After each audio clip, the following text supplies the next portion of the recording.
A single sandwich, that's all it took to expose the cruelty of a city and the courage of one man who refused to look away. When Daniel Cross split his last meal with a trembling stranger at a rain-soaked bus station, he had no idea the cameras were rolling. He didn't know she was Sophie Lang, billionaire heiress playing homeless to test humanity's heart. And he certainly didn't know that his 9-year-old daughter's whisper, "Daddy, she looks hungrier than us," would ignite a firestorm that would force the world to choose mockery or mercy. Stay with me until the end of this story and comment below what city you're watching from. I want to see how far this tale of kindness travels. The rain came down in sheets that Thursday evening, turning the cracked pavement of Union Street bus station into a mirror of gray sky and forgotten dreams. Daniel Cross hunched his broad shoulders against the cold, his weathered construction jacket doing little to keep out the November chill that crept through the open-air shelter. His hands, calloused, scarred from years of gripping steel beams and concrete forms, trembled slightly as he unwrapped the wax paper from their dinner. One sandwich, turkey and cheese on day-old bread from the discount rack. No lettuce, no tomato, just enough mayonnaise to keep it from being completely dry. "Is that all we have, Daddy?" Lila asked, her voice small but never complaining. At 9 years old, she'd already learned not to ask for what they couldn't afford.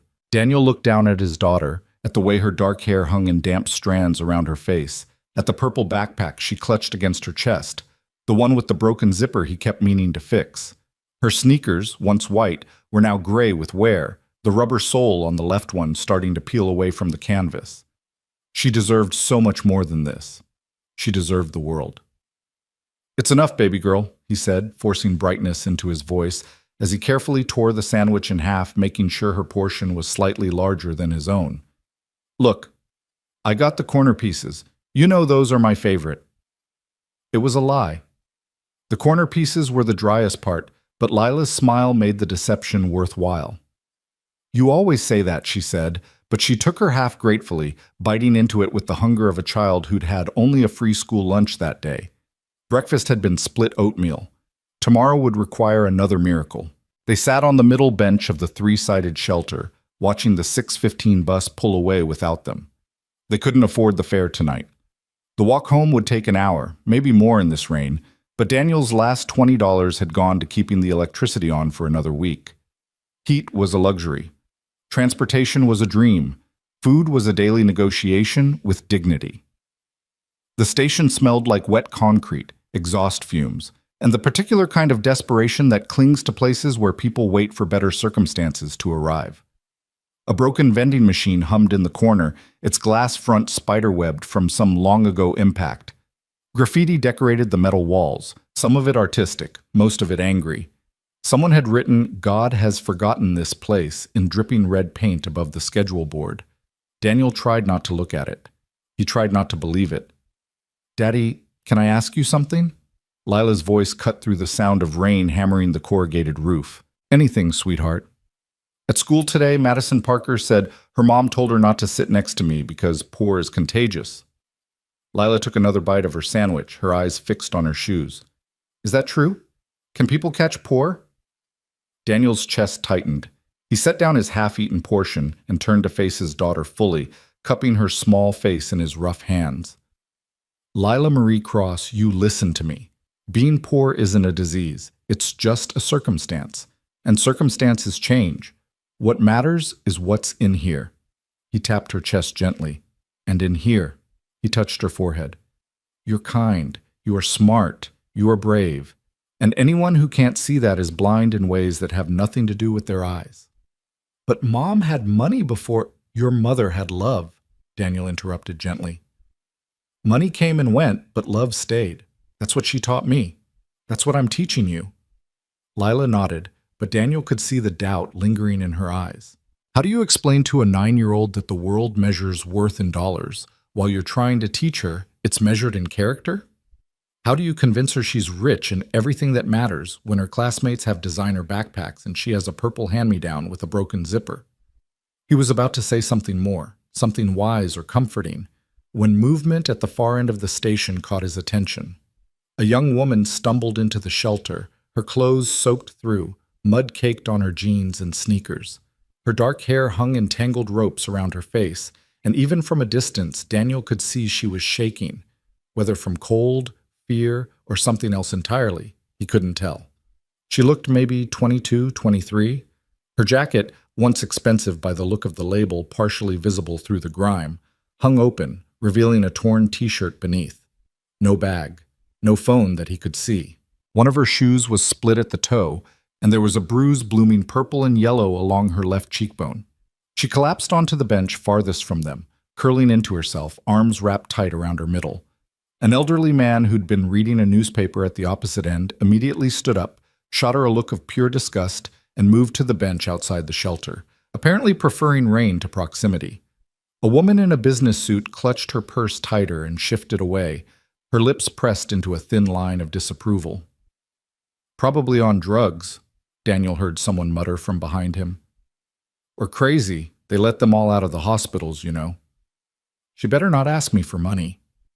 The voices weren't loud, but they weren't quiet either. They were meant to be heard, meant to establish boundaries, meant to dehumanize.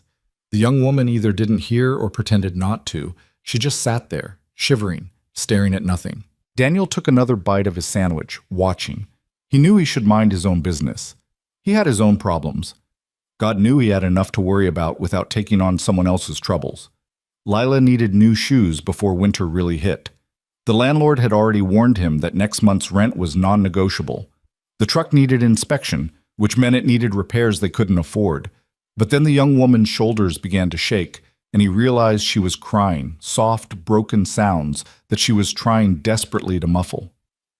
"Daddy," Lila whispered, tugging on his sleeve. "Look at her. She's so sad." "I see her, baby. She doesn't have any food." "I know. She doesn't have anything." Daniel looked down at the half sandwich in his hands. His stomach was already growling, and he'd only eaten 3 bites. Tomorrow's lunch was supposed to be the other half of this sandwich. Dinner tomorrow night was supposed to be the soup he'd make from the chicken bones he'd saved from last week and whatever vegetables he could find on discount at the corner market. "Daddy?" Lila's voice was softer now. "Remember what Mama used to say about being the hands and feet?" Daniel closed his eyes. Sarah, his wife, gone 3 years now to the cancer that had eaten through their savings as surely as it had eaten through her body. She'd been a woman of faith, even at the end, especially at the end.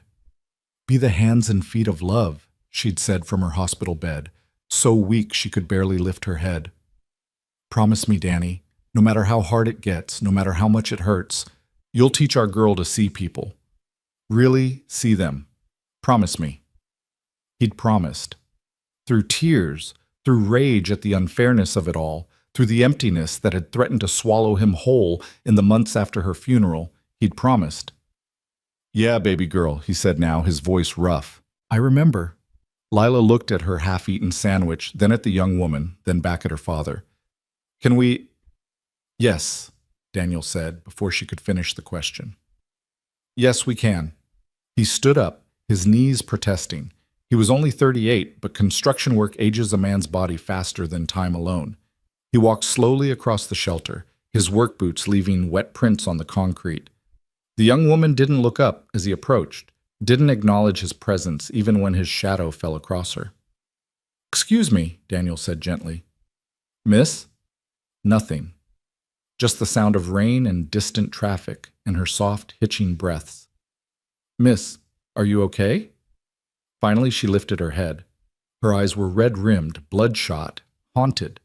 There was a cut on her lower lip, recently scabbed over. Her hands, he noticed, were scratched and dirty, nails broken. But there was something else there, too, something in the way she held herself, even crumpled and crying, that suggested this wasn't her normal state. This was someone who'd fallen far and fallen fast. "I'm sorry," she whispered. "I'll move. I'll go. I didn't mean to—" "No, no," Daniel said quickly, raising his hands in what he hoped was a calming gesture. "You're not bothering anyone. You have as much right to be here as any of us. I wanted to ask if you were hungry." The woman stared at him like he'd spoken in a foreign language. "My daughter and I—" He gestured back toward Lila, who waved shyly. "We have some food. Not much, but if you're hungry, we'd like to share." The woman's voice cracked. I don't have any money. I'm not asking for money, Daniel said. I'm asking if you're hungry. A long moment passed. The woman's throat worked as she swallowed. Her eyes darted to the other people at the station. The man who'd moved into the rain, the businesswoman who was now openly staring with a mixture of horror and fascination, the teenage boy with headphones who was filming the whole interaction on his phone. I'm hungry, she finally whispered, the words barely audible. I'm so hungry. Then come sit with us, Daniel said. Come on, get out of that wind. He extended his hand. The woman looked at it for several long seconds before tentatively placing her cold, trembling fingers in his palm. He helped her stand. She swayed slightly, and he realized she was weaker than he thought, and guided her back to the middle bench where Lila waited. This is my daughter Lila, Daniel said. Lila, can you say hello? Hi, Lila said softly. What's your name? The woman sat down heavily, as if her legs couldn't quite hold her anymore. Sophie, she said after a pause. My name is Sophie. I'm Daniel Cross. He sat down next to her, keeping a respectful distance. Here, this isn't much, but it's what we've got. He held out his half of the sandwich. Sophie stared at it like it was a miracle in a trap all at once. Take it, he urged. Please. But that's yours. I need you to eat this before I get offended, Daniel said with a gentle smile. My wife always said refusing food is refusing friendship. Don't refuse our friendship, Sophie. Slowly, carefully, as if the sandwich might disappear if she moved too fast, Sophie took it. Her hands shook so badly that she almost dropped it. Daniel steadied her grip, his hands covering hers for just a moment. It's okay, he said. You're okay now. That's when Sophie broke. The tears that had been streaming silently down her face became sobs, deep, wrenching sounds torn from somewhere primal and hurting. She bent forward, clutching the sandwich, her whole body shaking with the force of her crying. I'm sorry, she gasped between sobs. I'm so sorry. I've been walking for hours and no one would help, and everyone kept saying such terrible things, and I thought maybe I deserved it. Hey. Daniel moved closer, not quite touching her, but close enough that she could feel his presence. You don't need to apologize, and you don't deserve cruelty. Nobody does. Lila scooted over too, her small hand reaching out to pat Sophie's arm. It's okay to cry, she said in her wise, beyond her years voice. Daddy says tears are just feelings that are too big to stay inside. He says crying is brave.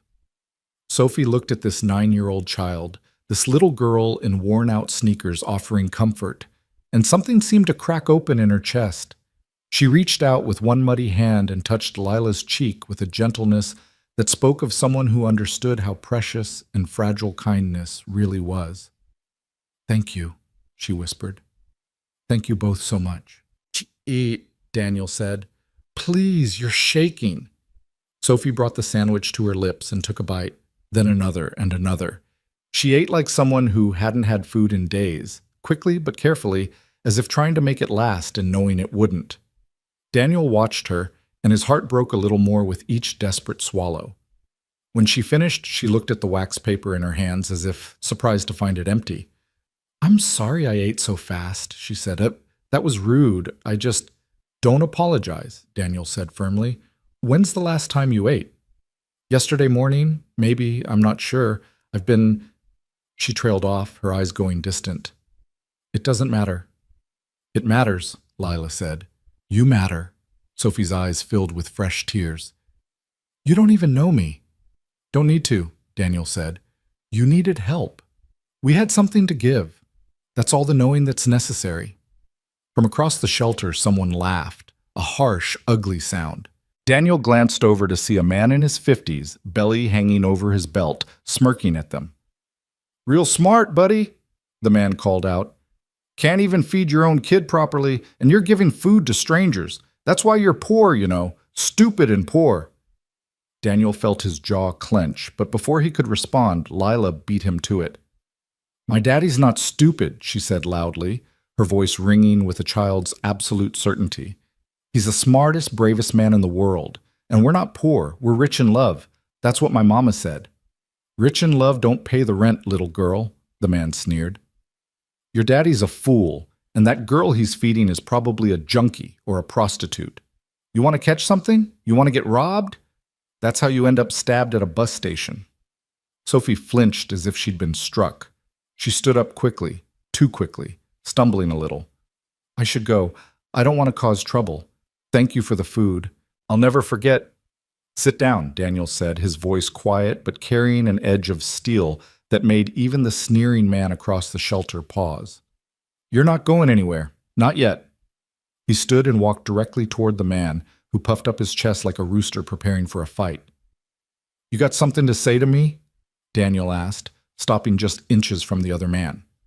He wasn't tall, 5'10" maybe, but years of construction work had built a solid frame, and there was something in his eyes that said he'd been through too much to be intimidated by bluster. Yeah, I got something to say, the man blustered.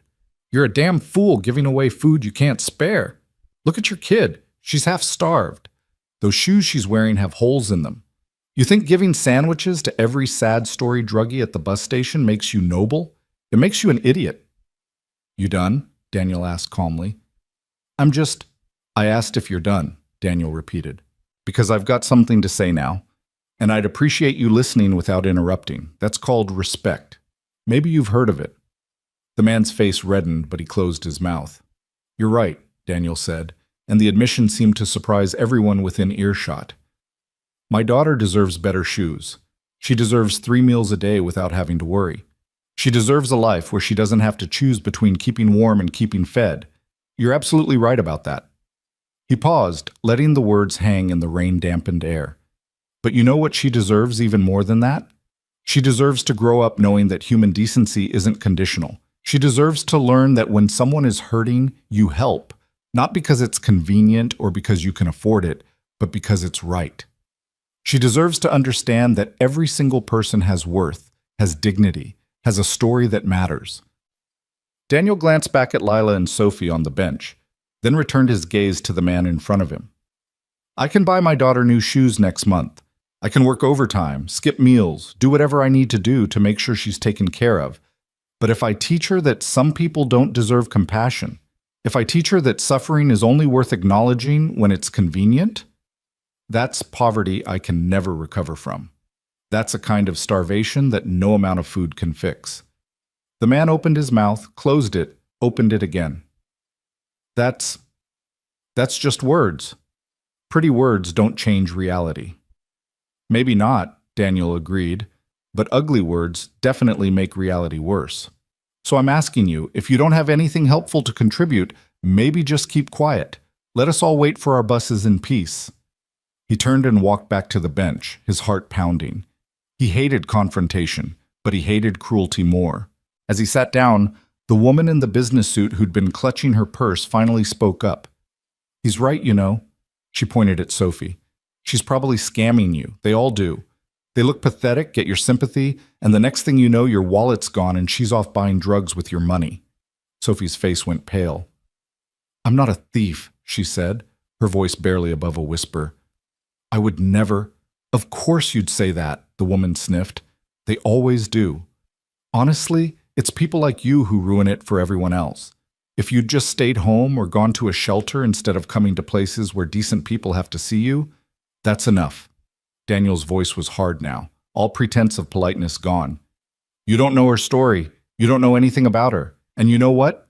You don't need to.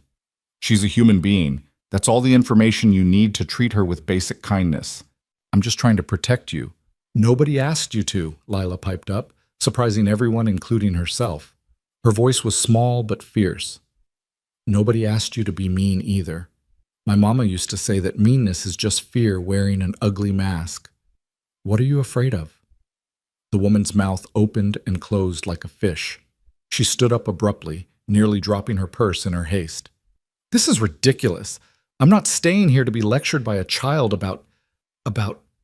She didn't finish the sentence, just stormed out into the rain, flagging down a taxi that had just pulled up to the curb. That was really brave, Lila, Sophie said softly once the woman was gone. Standing up for me like that. You stood up first, Daddy, Lila said, looking at her father with eyes that shone with something like pride. I was just copying you. Daniel pulled his daughter close, kissing the top of her head. We stand up together, baby girl. That's what family does. Can I be part of your family? Sophie asked hesitantly. Just for now? Just for a little while?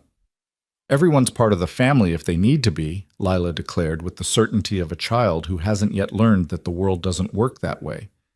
That's what Mama said. She said family isn't just blood. It's who shows up. Sophie closed her eyes, and more tears leaked out from beneath her lids. Your mother sounds like she was an amazing woman. She was, Daniel said quietly. She really was. Cancer took her 3 years ago, but she left us with so much. He gestured vaguely, trying to find words for the ineffable. So much love. So much wisdom. Sometimes I feel like I'm just trying to live up to what she taught us. You're doing a good job, Sophie said. Better than you know. They sat in silence for a while, listening to the rain. The shelter had mostly emptied out now. The bus schedule was sporadic this time of evening, and most people had either caught their rides or given up and called for alternatives they could afford. Only the teenage boy with the headphones remained, still fiddling with his phone in the corner, occasionally glancing their way. Can I ask you something? Daniel said finally. You don't have to answer if you don't want to, but are you safe? Are you running from something? Someone? Sophie looked down at her hands, muddy, scratched, shaking slightly even now. I'm running from myself, she said softly. Or maybe I'm running toward myself. I'm not sure which anymore. I don't understand. I know, I barely understand it myself. She took a deep breath. Have you ever felt like your whole life was a lie? Like everything you thought you knew about yourself and the world was just fiction? A story someone else wrote and you're just playing a part? Daniel thought about that. After Sarah died, yeah, I felt like that. Like I'd been living in a dream where everything made sense, and then I woke up and realized the dream was the only thing that had ever been real. The waking up, that was the nightmare. Sophie nodded slowly. That's exactly it. That's exactly what it feels like. She looked at him with sudden intensity. Can I tell you something? Something I haven't told anyone? Of course. Promise you won't judge me. I promise to try, Daniel said honestly. But I can tell you right now, whatever you're about to say, I doubt it'll change how I see you. You needed food, you were cold and scared, and you said thank you when I helped. That tells me everything I need to know about your character. Sophie laughed, but it was a broken sound. You might be the only person in this city who'd say that. Most people see me and see nothing. Or worse than nothing, they see something to avoid, something to mock, something to use. I'm sorry, Daniel said. People can be cruel when they're afraid or uncomfortable. It says more about them than about you. Does it, though? Sophie leaned back against the cold metal bench. Maybe they're seeing clearly. Maybe I really am nothing. Don't say that, Lila said fiercely. You're Sophie. You're our friend. That's not nothing. Sophie reached out and took Lila's hand, squeezing gently. You are a remarkable child. Has anyone ever told you that? Daddy tells me all the time, but I don't always believe him because he's my daddy. He has to think I'm remarkable. I don't have to think anything, Daniel protested with mock indignation. I happen to know for a fact that you're remarkable because the evidence is overwhelming.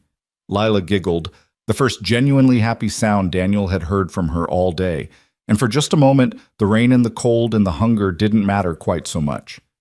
This is what I needed, Sophie said quietly. This moment, this feeling of being human, just human, not a symbol or a disappointment or a project, just Sophie sitting with friends, listening to a little girl laugh. Well, you can stay Sophie here as long as you need, Daniel said. Our next bus isn't for another 40 minutes anyway. He checked his watch. And honestly, we might not even take it. Depends on whether I can find 75 cents in the couch cushions when we get home. You're walking. Sophie looked alarmed. In this rain? How far? About 5 miles. It's not so bad. We've done it before. That's terrible. You can't walk 5 miles in this weather. Your daughter will get sick. We'll be okay, Daniel said with more confidence than he felt. We'll make a game of it. Count raindrops or something, right, Lila? But Lila had gone quiet. her earlier joy fading back into the resigned acceptance that Daniel hated to see in his child's eyes. She was too young to be this familiar with disappointment. Sophie stood up abruptly. No, this isn't right. You gave me food when you had none to spare. You defended me when everyone else was ready to see me as garbage. I have to do something. I have to. She patted her pockets frantically, then stopped, her expression crumbling. I don't have anything. I don't have my phone, or my wallet, or anything. I can't even give you bus fare. I can't repay. Hey. Daniel stood too, putting his hands on her shoulders gently. Look at me. Sophie, look at me. She met his eyes, her own shining with tears and something that looked like shame. You don't owe us anything, he said firmly. Not one thing. Kindness isn't a transaction. It's not a loan that needs to be repaid. We helped you because you needed help. And that's all there is to it. You being grateful, you saying thank you, that's more than enough. But it's not enough, Sophie insisted. It's not. You don't understand. Then help me understand, Daniel said. Talk to me. Tell me what's really going on. Maybe I can't fix it, but sometimes just saying things out loud helps. Sophie pulled away, wrapping her arms around herself. She walked to the edge of the shelter, staring out at the rain-soaked street, at the cars passing by with their headlights cutting through the growing darkness. What if I told you, she said slowly, that I did this on purpose, that I'm not really homeless or broke, that I have access to more money than most people see in a lifetime, and I chose to come here, dressed like this, looking like this, just to see what would happen. Daniel processed that information.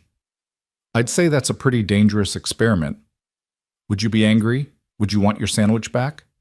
Can't uneat a sandwich, Daniel said with a slight smile. And no, I wouldn't be angry, confused, maybe. Concerned, definitely, but not angry. Sophie turned to face him. Why not? I lied to you. I manipulated your sympathy.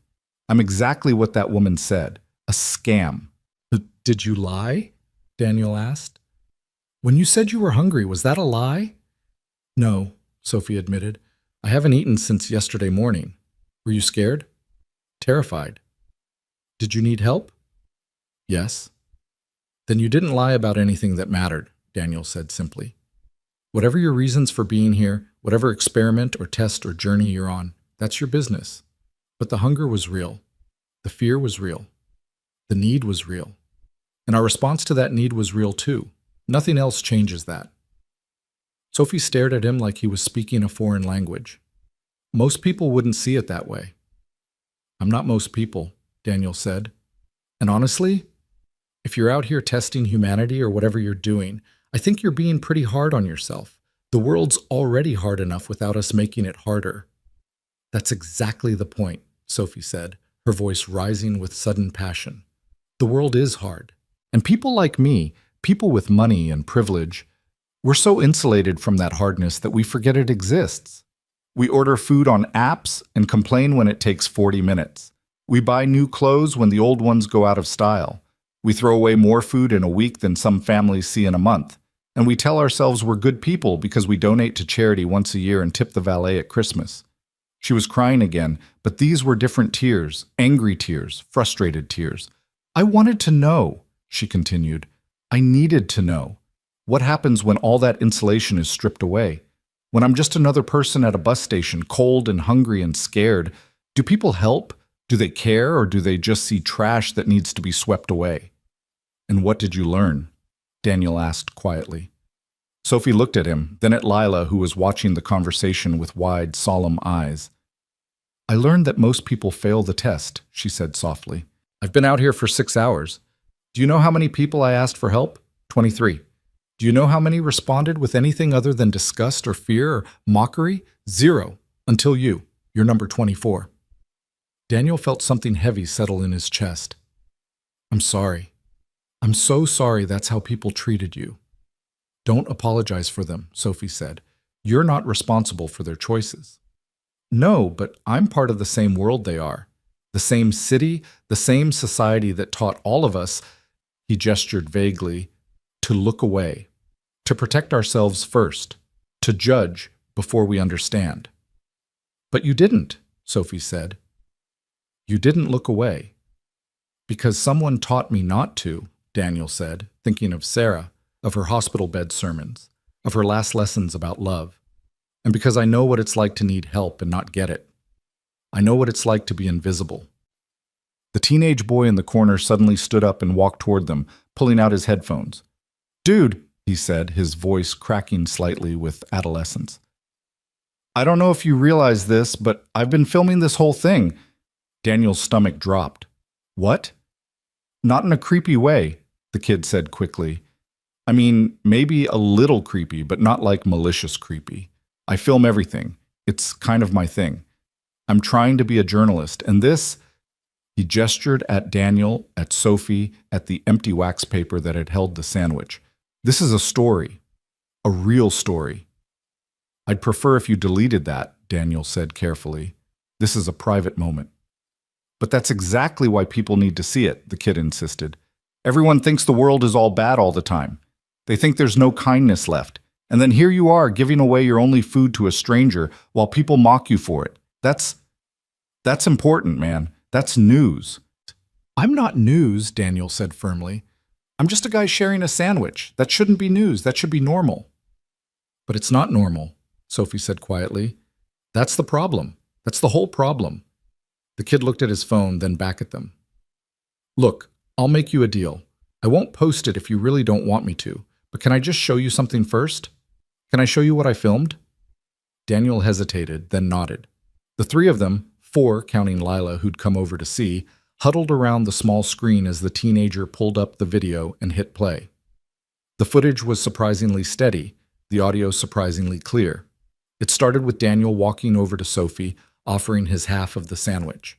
The camera caught every word, the gentleness in Daniel's voice, the desperation in Sophie's tears, the simple humanity of the exchange. Then it captured the sneering man's comments and Daniel's response. The camera caught the set of his shoulders, the controlled anger in his voice, the way he stood his ground without escalating to violence. It caught the woman with the purse making her accusations, and Lila, tiny, fierce Lila, asking what she was afraid of. And finally, it caught this moment, Sophie explaining her experiment, Daniel refusing to judge, the two of them talking about kindness and cruelty and what it means to be human. When it ended, they all stood in silence. "See," the kid said, "that's not just some random act of kindness. That's a window into who we are as people, as a city, as a society. That's what journalism is supposed to be, holding up a mirror and saying, look at what we're doing to each other. Look at what we're capable of, both good and bad." "He's right," Sophie said. "Daniel, he's right. This is bigger than you or me." "I don't want to be bigger," Daniel protested. "I just want to get my daughter home, tuck her into bed, and go to work tomorrow without anyone thinking I'm special or noble or anything other than a regular guy trying to get by." "Too late," the kid said, but not unkindly. "You already are special. You just don't see it." Daniel looked at Lila, who was tugging on his jacket again. "Daddy, if other people see the video, maybe they'll be nice to more people. Like a chain reaction. Isn't that what Mama used to say? Be the first ripple?" He closed his eyes. Damn it, she was right. Sarah had said that. "Be the first ripple in the pond," she'd whispered during their poorest moments when they were deciding whether to help a neighbor who had even less than they did. "You never know how far the waves will go." "Okay," he said finally, opening his eyes. "Okay, you can post it, but please, don't make us look like heroes. We're not heroes. We're just people. Being people, that's all." The kid grinned. "No promises, but I'll try." He typed rapidly on his phone, added a caption that Daniel couldn't see from his angle, and hit post. "There, done. Uploaded to TikTok, Twitter, Instagram, and YouTube. Let's see what happens." "What's your name?" Sophie asked. "Marcus. Marcus Chen. Sophomore at City High." "Thank you, Marcus," she said softly. "For seeing, for caring enough to record and share. That takes courage, too." Marcus blushed. "Just doing what I can, trying to make the world a little less terrible." "We all are," Daniel said. He checked his watch. "Speaking of which, Lila and I really do need to start heading home. It's getting dark, and the walk is long." "Wait," Sophie said urgently. She pulled off her jacket. "Expensive," Daniel noted now that he was looking closely, designer label visible on the tag, and held it out to Lila. "Take this, please. It's raining and she needs—" "We can't take your jacket," Daniel protested. "Yes, you can. You have to." Sophie's voice was firm. "I'll get home eventually. I'll be fine. But I need to know that she looked at Lila. "That she stays warm. Please, let me do this one thing. Let me give back something, even if it's small." Lila looked at her father with pleading eyes. The jacket was clearly expensive and far too big for her, but it was also dry and warm and had a hood that would keep the rain off her face. "Okay," Daniel relented, "but only if you tell us how to get it back to you. When you're done with whatever you're doing out here, when you're ready to go home." Sophie smiled, the first real smile Daniel had seen from her since she stumbled into the shelter. "I'll find you, I promise. I know where you'll be." "You do?" "Union Street bus station, bench number 2, waiting for the 7:15 bus that you probably won't be able to afford." Her smile turned sad. "I pay attention, Daniel. That's what tonight was about. Paying attention to all the things I've been ignoring." She helped Lila into the jacket, zipping it up to her chin. "There, perfect. You look very grown up." "I look like a kid wearing a grown-up jacket," Lila giggled. "Same thing," Sophie said. "Growing up is just learning to wear jackets that don't quite fit yet." Daniel thought that might be the wisest thing anyone had said to him in a long time. They said their goodbyes. Awkward, emotional, full of promises to remember this night. Marcus gave Daniel his social media handles in case they wanted to see the video's reach. Sophie hugged them both, holding on perhaps a moment longer than strictly necessary, as if trying to absorb some of their warmth and goodness to carry with her. And then Daniel and Lila stepped out into the rain, hand in hand, beginning the long walk home. They'd made it 2 blocks when Lila asked, "Daddy, do you think Sophie will be okay?" "I think so, baby. I think she's stronger than she knows." "Do you think the video will do anything? Make people nicer?" "Maybe. I hope so. But even if it doesn't—" He squeezed her hand. "We'll know we did the right thing. That's what matters. We'll know. Mama would be proud of us." "Yeah," Daniel said, his voice catching slightly. "Yeah, she really would be." They walked on through the rain, neither of them knowing that Marcus's video was already spreading. 50 views, 100, 1,000. They didn't know that in homes across the city, people were watching a single dad split his last sandwich, were watching a little girl defend a stranger, were watching kindness unfold in real time. They didn't know that Sophie Lang, daughter of billionaire Edward Lang, was walking in the opposite direction toward a life-changing phone call. They didn't know that by morning, everything would be different. They just walked, father and daughter, through the rain and the darkness, toward a small apartment that somehow felt a little warmer than before, a little more like home, because that's what kindness does. It doesn't always change the world, but it always, always changes us. The apartment was dark when they finally arrived, dripping wet despite Sophie's jacket doing its best to protect Lila from the worst of the downpour. Daniel's hands shook. From cold or exhaustion, he wasn't sure anymore, as he fumbled with the keys at the door of Unit 4C. The building smelled like it always did, a mixture of old cooking oil, mildew, and the particular kind of decay that settles into structures that have housed too much poverty for too long. "Home sweet home," he muttered, pushing the door open. The hinges squeaked in protest, a sound he kept meaning to fix but never quite got around to. Lila trudged inside, leaving wet footprints on the worn linoleum. "My feet hurt, Daddy." "I know, baby girl. Let's get you into dry clothes and then bed, okay? School tomorrow." "Can I have some water first? I'm really thirsty." Daniel flipped the light switch. The single bulb in the ceiling fixture flickered twice before settling into a dim, yellowish glow that barely pushed back the shadows in the corners of their tiny living room. The space was clean. Daniel made sure of that, scrubbing and tidying even when he was too tired to stand. But cleanliness couldn't hide the cracks in the walls or the water stain on the ceiling from the leak 2 floors up that the landlord kept promising to fix. "Of course. Go change first, though. Bathroom, dry clothes, then water. Deal?" "Deal." While Lila shuffled toward the bedroom they shared, he slept on the couch most nights, giving her the only bed, Daniel peeled off his own soaked jacket and hung it on the back of one of their two kitchen chairs. The apartment was barely 400 square feet. A living room that flowed into a kitchenette with a two-burner stove and a refrigerator that hummed too loudly, one small bedroom, and a bathroom where the shower pressure was more suggestion than reality. But it was theirs. Or at least, it was theirs as long as he could keep making rent. He opened the refrigerator, stared at its meager contents. Half a gallon of milk that would expire tomorrow. 3 eggs. A mostly empty jar of peanut butter. Some hot sauce packets he'd saved from the taco truck near his construction site. The chicken bones for tomorrow's soup still wrapped in plastic wrap. His stomach growled viciously, reminding him that he'd given away his dinner and walked 5 miles in the rain on nothing but 3 bites of sandwich. He ignored it. He'd learned to ignore hunger. It was a skill, like any other. Uncomfortable at first, then simply part of the background noise of existence. He poured Lila a glass of water from the tap. The filter pitcher had broken last month, and he hadn't been able to replace it yet, and brought it to the bedroom. She was already changed into her pajamas, the ones with the cartoon cats that were getting too small, but that she refused to give up because Sarah had bought them. "Here you go, sweetheart." She drank deeply, then wiped her mouth with the back of her hand. "Daddy, I've been thinking about Sophie." "Yeah? What about her? Do you think she found somewhere warm to sleep tonight?" Daniel sat down on the edge of the bed, feeling the familiar sag of the old mattress. "I hope so. She seemed like she had a plan, didn't she?" "Maybe, but she looked so sad, like the kind of sad that doesn't have a plan."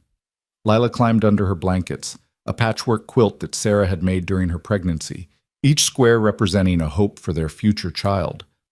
"Why do you think she was really out there?" It was a perceptive question, the kind that reminded Daniel his daughter was growing up faster than he wanted her to. "I think sometimes people need to understand things they can't understand from comfort, like how you can't really know what cold feels like until you've been outside in winter without a coat." "That sounds like something Mama would say." "Yeah, it does, doesn't it?" He tucked the quilt around her, the way Sarah used to, corners neat and secure. "Your Mama was smart about people. She understood that everyone's got reasons for what they do, even when those reasons don't make sense to anyone else." "Do you miss her? Still?" "Every single day." "Me too." Lila's voice got very small. "Sometimes I forget what she looked like." "Is that bad?" Daniel's chest constricted. He reached for the small frame on the bedside table, the only photo they had displayed, because frames cost money they didn't have to spare. Sarah smiled out at them, forever frozen at 32, forever healthy and whole and alive. "That's not bad, baby. That's just how memory works. That's why we have this picture, to help us remember." "Tell me a mama story?" It was their nightly ritual, had been since the funeral. Every night, one story about Sarah. Sometimes funny, sometimes sad, always true.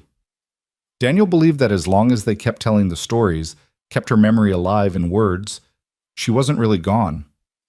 "Okay, let me think." He settled back against the headboard, Lila curling into his side. "Did I ever tell you about the time your mama gave away her winter coat?" "No, tell me." "Well, this was before you were born, when we first got married. We didn't have much money, kind of like now, actually, and your mama had saved up for months to buy herself a really nice winter coat. I'm talking nice, Lila. Red wool, warm as anything, with these beautiful black buttons. She loved that coat. What happened to it? We were walking home from the grocery store one night, and we saw this woman sitting outside the subway station. Older lady, maybe 60, wrapped in newspapers trying to stay warm. It was one of those nights where the wind just cuts right through you, so cold your bones ache. Lila nodded against his chest. Your mama stopped walking, just stopped right there in the middle of the sidewalk, and I almost ran into her with the grocery bags. She looked at that woman, then down at her own coat, and I could see the moment she made her decision. Before I could say anything, she'd taken off that beautiful red coat and walked over to the woman. She gave it away? She gave it away, just like that. Didn't ask my permission, didn't second-guess herself. She said, "Ma'am, I noticed you look cold. Would you be willing to take this coat? I have another one at home." Which was a lie. She didn't have another coat. But the woman took it, and your mama walked the rest of the way home in just her sweater, shivering the whole time. Were you mad? I was confused at first. That code had cost us 3 months of saving, 3 months of not going to movies or eating out or doing anything fun, and she'd just given it away to a stranger. But then I looked at her face, and she was smiling, actually smiling, even though she was freezing, and I asked her, "Sarah, why?" And you know what she said? "What?" She said, "Because I can be cold for 20 minutes. That woman would have been cold all night. The math is simple, Danny. My discomfort matters less than her suffering." And that's when I knew I'd married someone who understood something fundamental about being human that most people never figure out. Lila was quiet for a long moment. "I gave Sophie your sandwich because of Mama, didn't I? I mean, I didn't think about the story, but it's like Mama was telling me what to do." "Maybe she was, baby. Maybe she was. Do you think she's proud of us, wherever she is?" Daniel kissed the top of his daughter's head. "I know she is. I know it the same way I know the sun's going to come up tomorrow. Some things you just don't have to question." "Okay." Lila yawned, her eyes already starting to close. "Daddy, can I ask one more thing?" "Anything. If we had more money, would we still help people? Or would we be like those people at the bus station who looked away?" It was the kind of question that deserved more than a simple answer, the kind that would shape how his daughter saw the world and her place in it. "I'd like to think we'd still help," he said carefully. "But the truth is, I don't know. Money changes people sometimes, makes them forget what it was like to need help, makes them think they earned everything they have, and anyone who doesn't have what they have just didn't work hard enough." "That's not true, though. You work harder than anyone I know, and we're still poor."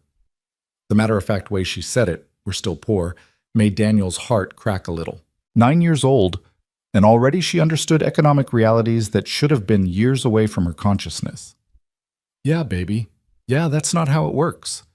But a lot of people believe it is, and that belief makes it easier for them to ignore suffering. If you convince yourself that poor people deserve to be poor, you don't have to feel bad about not helping them." "That's stupid." "It is. But it's also human. We all do it in different ways, find reasons why we don't have to care, why someone else's problem isn't our responsibility. The trick is catching yourself doing it and choosing differently." Lila's breathing had evened out, the rhythm of sleep replacing conversation. Daniel stayed there for a few more minutes, holding his daughter, feeling the warmth of her small body against his side. This was wealth, he told himself. This moment. This love. This mattered more than bank accounts or new shoes or refrigerators that actually stayed cold. He almost believed it. Finally, carefully, he extracted himself from the bed and tucked the quilt back around Lila's sleeping form. He turned off the lamp, not the overhead light, because the switch was across the room and he didn't want to risk waking her by walking past the bed again, and stepped back into the living room, pulling the door mostly closed behind him.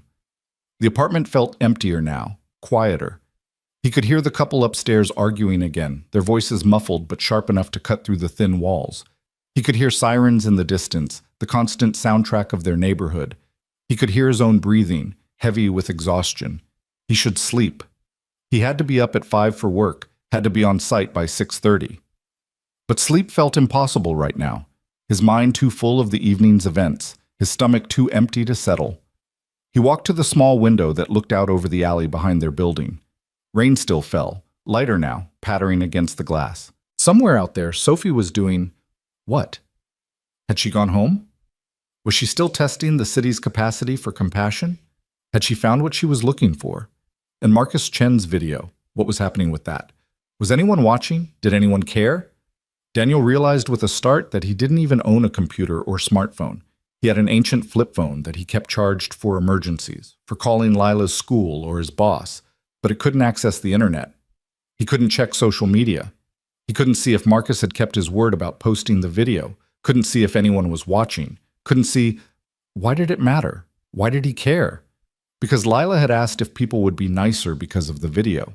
Because he wanted to believe that their small act could ripple outward, could mean something beyond just one hungry woman fed. Because he was so tired of feeling like nothing he did made any real difference in a world that seemed designed to grind people like him into dust. A knock at the door startled him out of his thoughts. He glanced at the microwave clock, 11:47 p.m. Who the hell knocked on doors this late in this neighborhood? Nothing good, that's what. Collection agencies didn't knock. The landlord didn't knock. Friends didn't knock because he didn't have any friends anymore. They'd all drifted away after Sarah died, unable to cope with his grief or his poverty or whatever combination of the two made them uncomfortable. Another knock, more insistent. Mr. Cross? Daniel Cross? A woman's voice, unfamiliar. Please, I know it's late, but I need to speak with you. He approached the door cautiously, peering through the peephole. A woman in her 40s stood in the hallway, professional looking even at midnight. Dark suit, hair pulled back, expensive briefcase. Behind her, he could see someone else, a man in a security uniform. Who are you? Daniel called through the door. My name is Margaret Reeves. I'm an attorney representing the Lang family. I'm here about Sophie. Daniel's hand froze on the doorknob. The Lang family. Sophie had said her last name was... No, wait. She'd only said Sophie. He'd never asked for more. Is she okay? Is something wrong? She's fine, Margaret assured him quickly. She's safe. But please, may I come in? This is important, and it's not a conversation I'd like to have through a door. Every instinct screamed at Daniel not to open that door. Lawyers meant trouble. Lawyers meant complications. Lawyers at midnight meant nothing good. But Sophie might need help. He unlocked the door and opened it just wide enough to see Margaret Reeves clearly. Up close, she looked tired but determined, the kind of professional who was used to working odd hours for demanding clients. Thank you, she said. May I come in? Can you tell me what this is about first? Margaret glanced at the security guard, then back at Daniel. You gave Sophie Lang food tonight at Union Street bus station. You defended her when others mocked her. You showed her kindness when the rest of the city showed her contempt. Okay, Daniel said slowly. So Sophie Lang is the daughter of Edward Lang. The Edward Lang, CEO of Lang Industries, net worth approximately $12 billion. Sophie is his only child and heir. The words hit Daniel like cold water. 12 billion, with a B. The woman he'd given his sandwich to wasn't just conducting some social experiment. She was one of the richest women in the country, possibly the world. I don't understand, he said. Why are you here?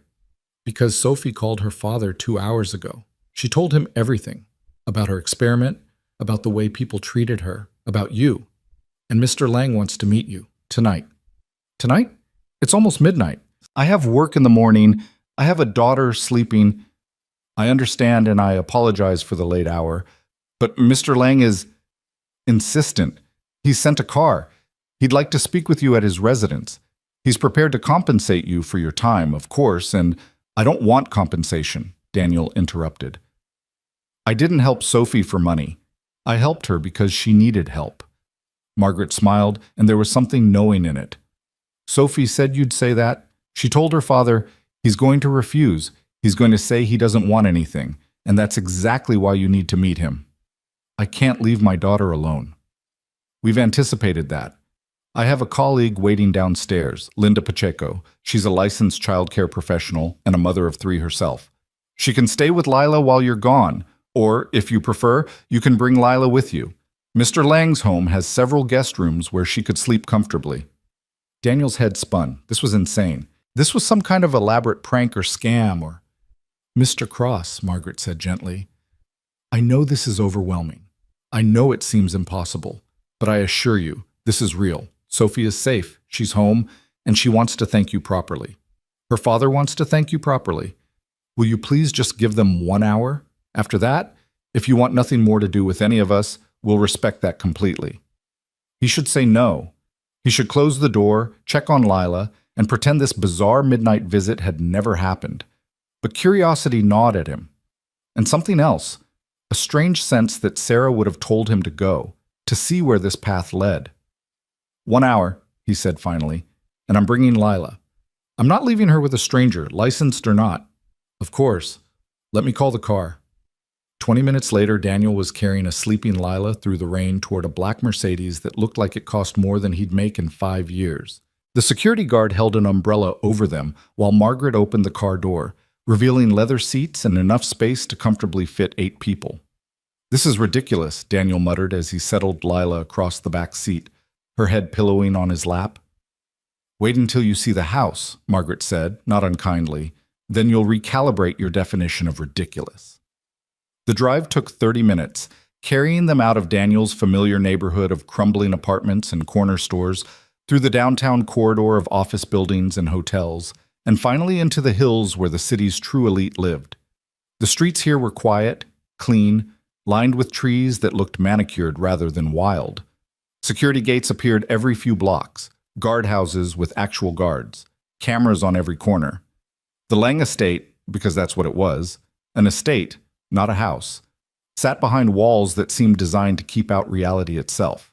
As they pulled through the main gate, Daniel could see manicured lawns stretching into darkness, fountains illuminated by subtle lighting, gardens that probably employed more people than his entire construction crew. The house, mansion really, was all glass and steel and modern architecture that screamed wealth so loudly it didn't need to speak. It sprawled across what looked like several acres, 3 stories of windows glowing warmly against the night. Jesus, Daniel whispered. First time seeing how the other half lives? Margaret asked. The other half doesn't live like this. The other 0.001% lives like this. The car stopped at the front entrance, where a man in his 60s stood waiting. He was tall, silver-haired, dressed in casual but obviously expensive clothes. His face was lined with the kind of stress that came from controlling empires, but his eyes were sharp, intelligent, and at the moment, focused entirely on Daniel. Edward Lang. Daniel carefully lifted Lila, trying not to wake her, and climbed out of the car. He felt absurdly out of place in his still damp work clothes, carrying his sleeping daughter in her 2 small pajamas, standing in front of a home that probably had its own zip code. Mr. Cross, Edward said, extending his hand. Thank you for coming. I know the hour is unreasonable. Mr. Lang. Daniel shook his hand awkwardly, trying to manage Lila's weight. This is all very unexpected. I imagine so. Please, come inside. We have a room prepared for your daughter, somewhere comfortable where she can sleep while we talk. Daniel followed Edward through doors that opened automatically into an entrance hall that was larger than his entire apartment. Art hung on the walls, actual art, not posters, the kind of paintings he'd only seen in museums. The floor was marble, the ceiling stretched 2 stories high, and a chandelier that looked like it weighed a ton cast prismatic light across everything. A woman in her 30s appeared, wearing what looked like nursing scrubs. I can take her, she said softly. I'm Alice, the night nurse. I prepared the blue guest room. It's quiet, comfortable, very safe. Daniel hesitated. Every parental instinct screamed not to hand his daughter to a stranger. I'll show you the room first, Alice said, seeming to sense his concern. You can see where she'll be, check everything yourself. I have a daughter her age. I understand. He followed Alice up a staircase that curved like something from a movie, down a hallway lined with more art and family photographs, to a room that made him want to cry. It was enormous, at least 3 times the size of the bedroom he and Lila shared. The bed was huge, covered in what looked like clouds of white bedding. There were bookshelves filled with children's books, a window seat with cushions, a nightlight shaped like a moon. This is just a guest room? Daniel asked. Mr. Lang has 7 grandchildren, Alice explained. He makes sure there are appropriate spaces for children when they visit. Here, let me turn down the bed. Daniel laid Lila down on sheets that probably cost more than his monthly rent. She stirred slightly, murmured something about rainbows, then settled back into sleep. He tucked the covers around her, kissed her forehead, and turned to Alice. I'll be just down the hall, she said. If she wakes or needs anything, I'll come find you immediately. You have my word. Okay, Daniel said, though it wasn't okay, though leaving Lila felt wrong even in this safe, beautiful space. Okay.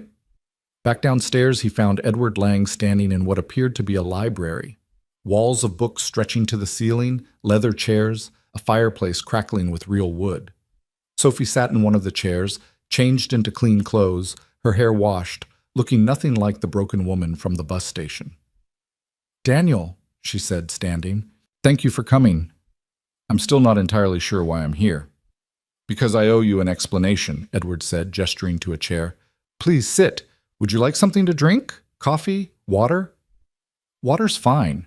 A moment later, a glass appeared, crystal probably, filled with water that somehow looked cleaner and colder than any water Daniel had ever seen. He sipped it and tried not to think about how the glass alone was probably worth more than everything he owned. "I'm going to be direct," Edward said, settling into the chair opposite Daniel. "Sophie told me what happened tonight. She told me about her experiment, about the way people treated her, about what you did. And I need you to understand something. I'm a man who spent 50 years building a company, making money, wielding power. I'm good at it. I'm successful at it. But tonight, my daughter taught me that I've failed at something far more important." "Father," Sophie started, but Edward held up a hand. "No, Sophie, let me say this." He turned back to Daniel. "I've failed at raising a daughter who felt she had to disguise herself as homeless to understand how the world treats people in need. I've failed at creating a society where kindness is rewarded rather than mocked. I failed at using my wealth and influence to make this city, this world, better for people like you." "People like me?" Daniel's voice held an edge. "People who work hard and still struggle," Edward clarified. "People who give what they don't have to spare because it's right. People who see human beings instead of inconveniences." "I didn't do anything special," Daniel said. "I shared a sandwich, that's all." "That's everything," Sophie said quietly. "Daddy, that's the point. In 6 hours on the street, 23 people saw me suffering and looked away. 23 people chose comfort over compassion. And then you, someone with every reason to keep your food, to protect your resources, to worry about your own child first, you chose differently." "Of course I did. You were hungry." "Yes," Edward said. "Exactly. Of course. You say it like it's obvious, like it's the only possible response. But it's not, Mr. Cross. Tonight proved that. Most people failed that basic test of humanity.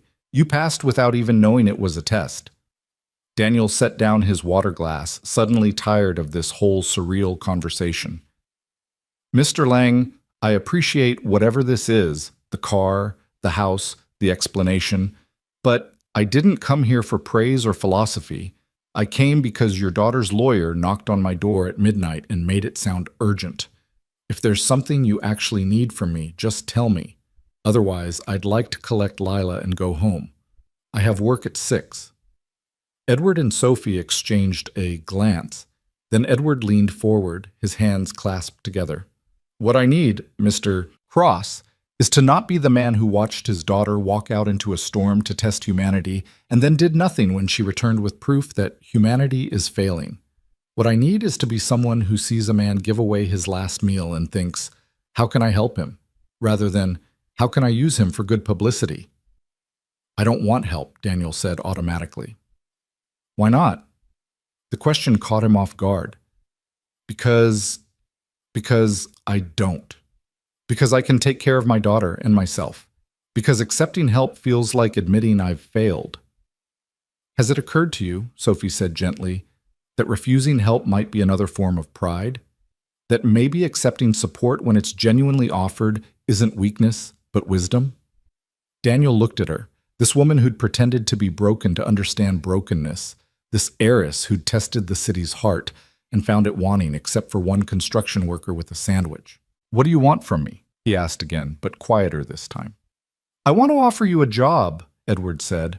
"Not charity, a real job. My company needs people who understand what the majority of this city actually lives like. We need perspective that can't be bought or manufactured. We need someone who knows what it's like to choose between heat and food, between bus fare and electricity. I'm a construction worker. I build things with my hands. I don't know anything about running a company." "You know about people," Edward countered. "You know about dignity and respect and seeing past surfaces to actual need. Those are skills most of my executives don't have, no matter how many degrees they've accumulated." "What kind of job?" "Community liaison.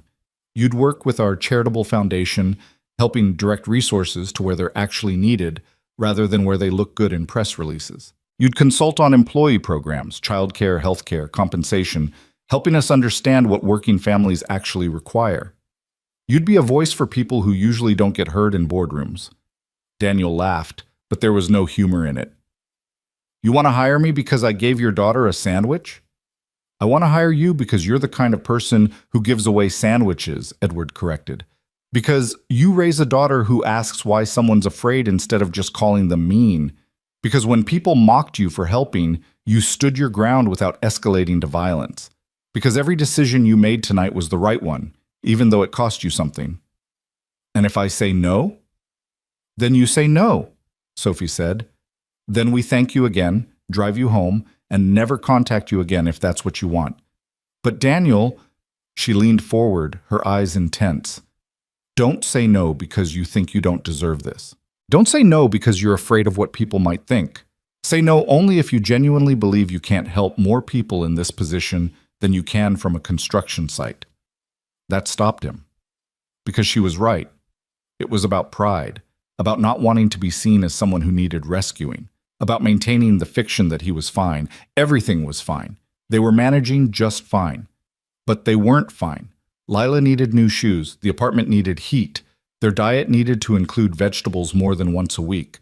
And if he was honest with himself, the construction work was destroying his body. His back ached constantly, his hands hurt in the cold, and he'd started waking up each morning feeling 10 years older than he was. How much does it pay? He heard himself ask. Edward named a figure that made Daniel's vision swim. It was more than double what he made now, maybe triple. It was enough to move out of the apartment with the leaking ceiling. It was enough for real groceries.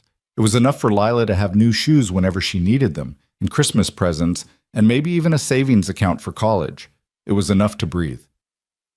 I'd need to think about it, Daniel said carefully. Of course. Take whatever time you need. Edward stood, walking to a desk in the corner and pulling out a business card. This is my private number. Call me when you've decided. If you want to visit the office, see what the position would actually involve, meet the team. Just call. No pressure. No expectations. Daniel took the card, feeling the weight of expensive paper stock between his fingers. This was insane. This whole night was insane. There's one more thing, Sophie said. The video, the one from tonight. What about it? She pulled out a phone, not hers from earlier, Daniel assumed, but a replacement, and pulled up TikTok. The video Marcus had filmed was there, and the numbers beneath it made Daniel's breath catch. 3 million views, 847,000 likes, 96,000 shares, and the comments, thousands upon thousands of comments. This man restored my faith in humanity, one read. I'm crying. This is what we should all aspire to be. Meanwhile, half the people in that video were perfectly comfortable mocking someone in need. This is what's wrong with society. I'm in that city. I'm going to find him and thank him personally. There were negative comments, too.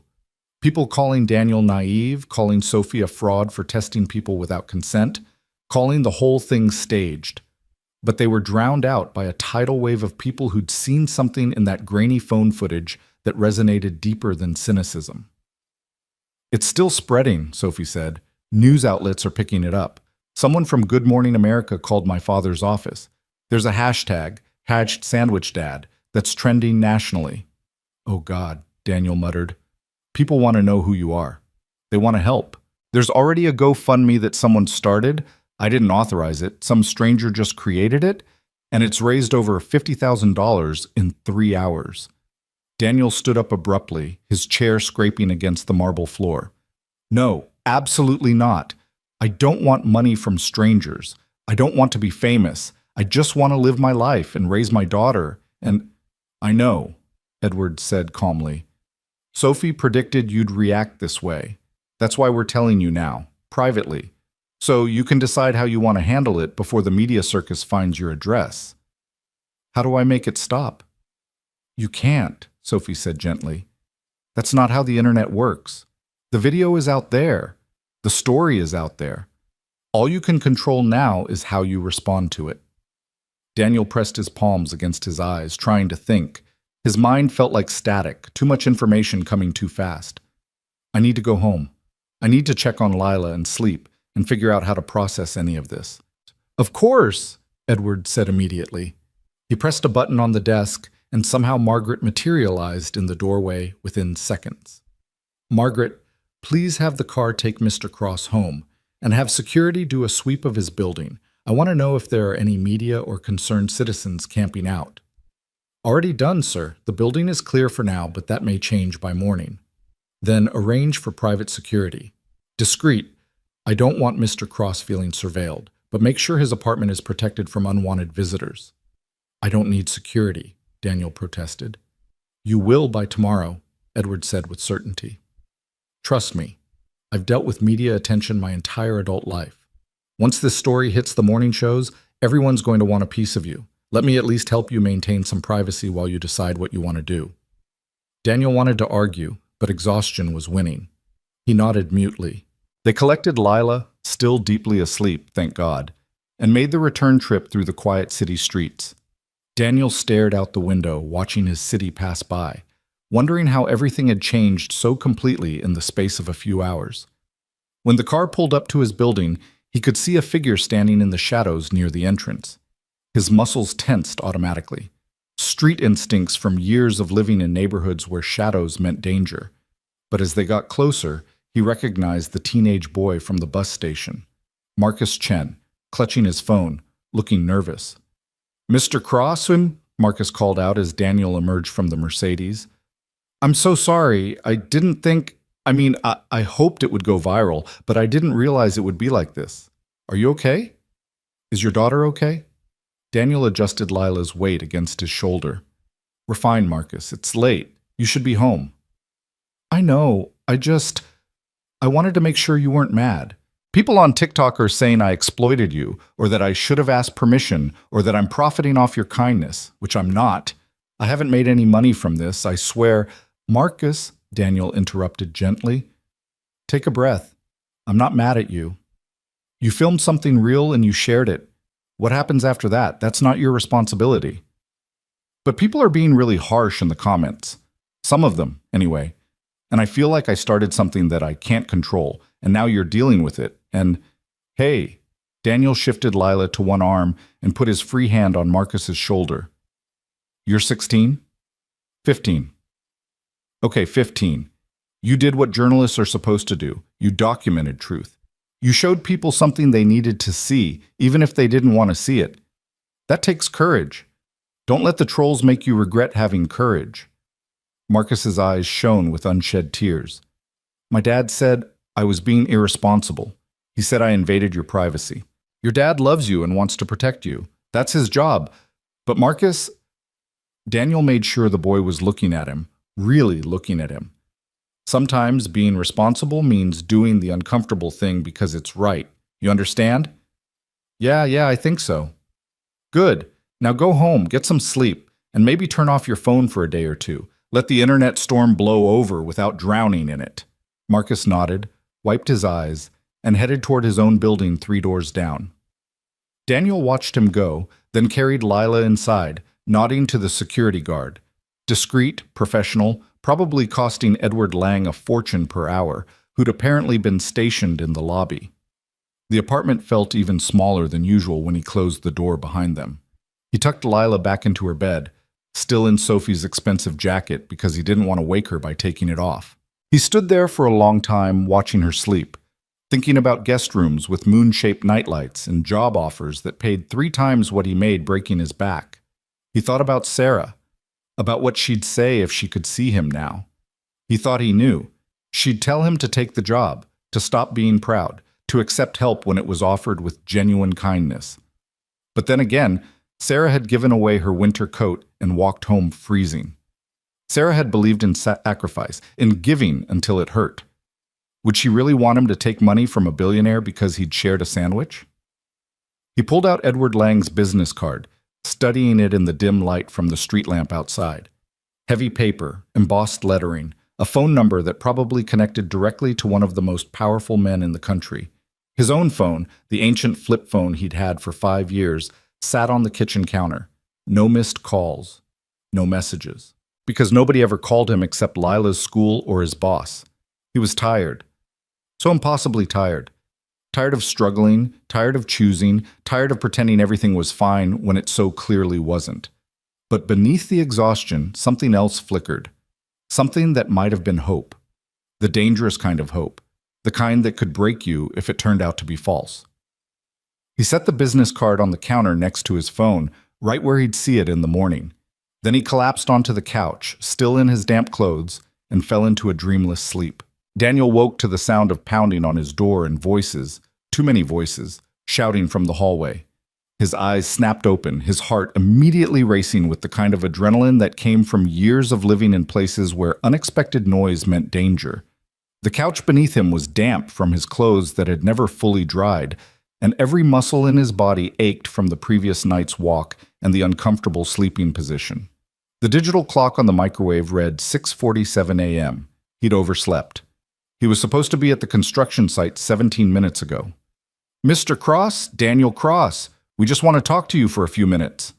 Channel 7 News, we'd love to get your side of the story." "Sir, America wants to hear from the Sandwich Dad. Just 5 minutes of your time." The Sandwich Dad. Jesus Christ.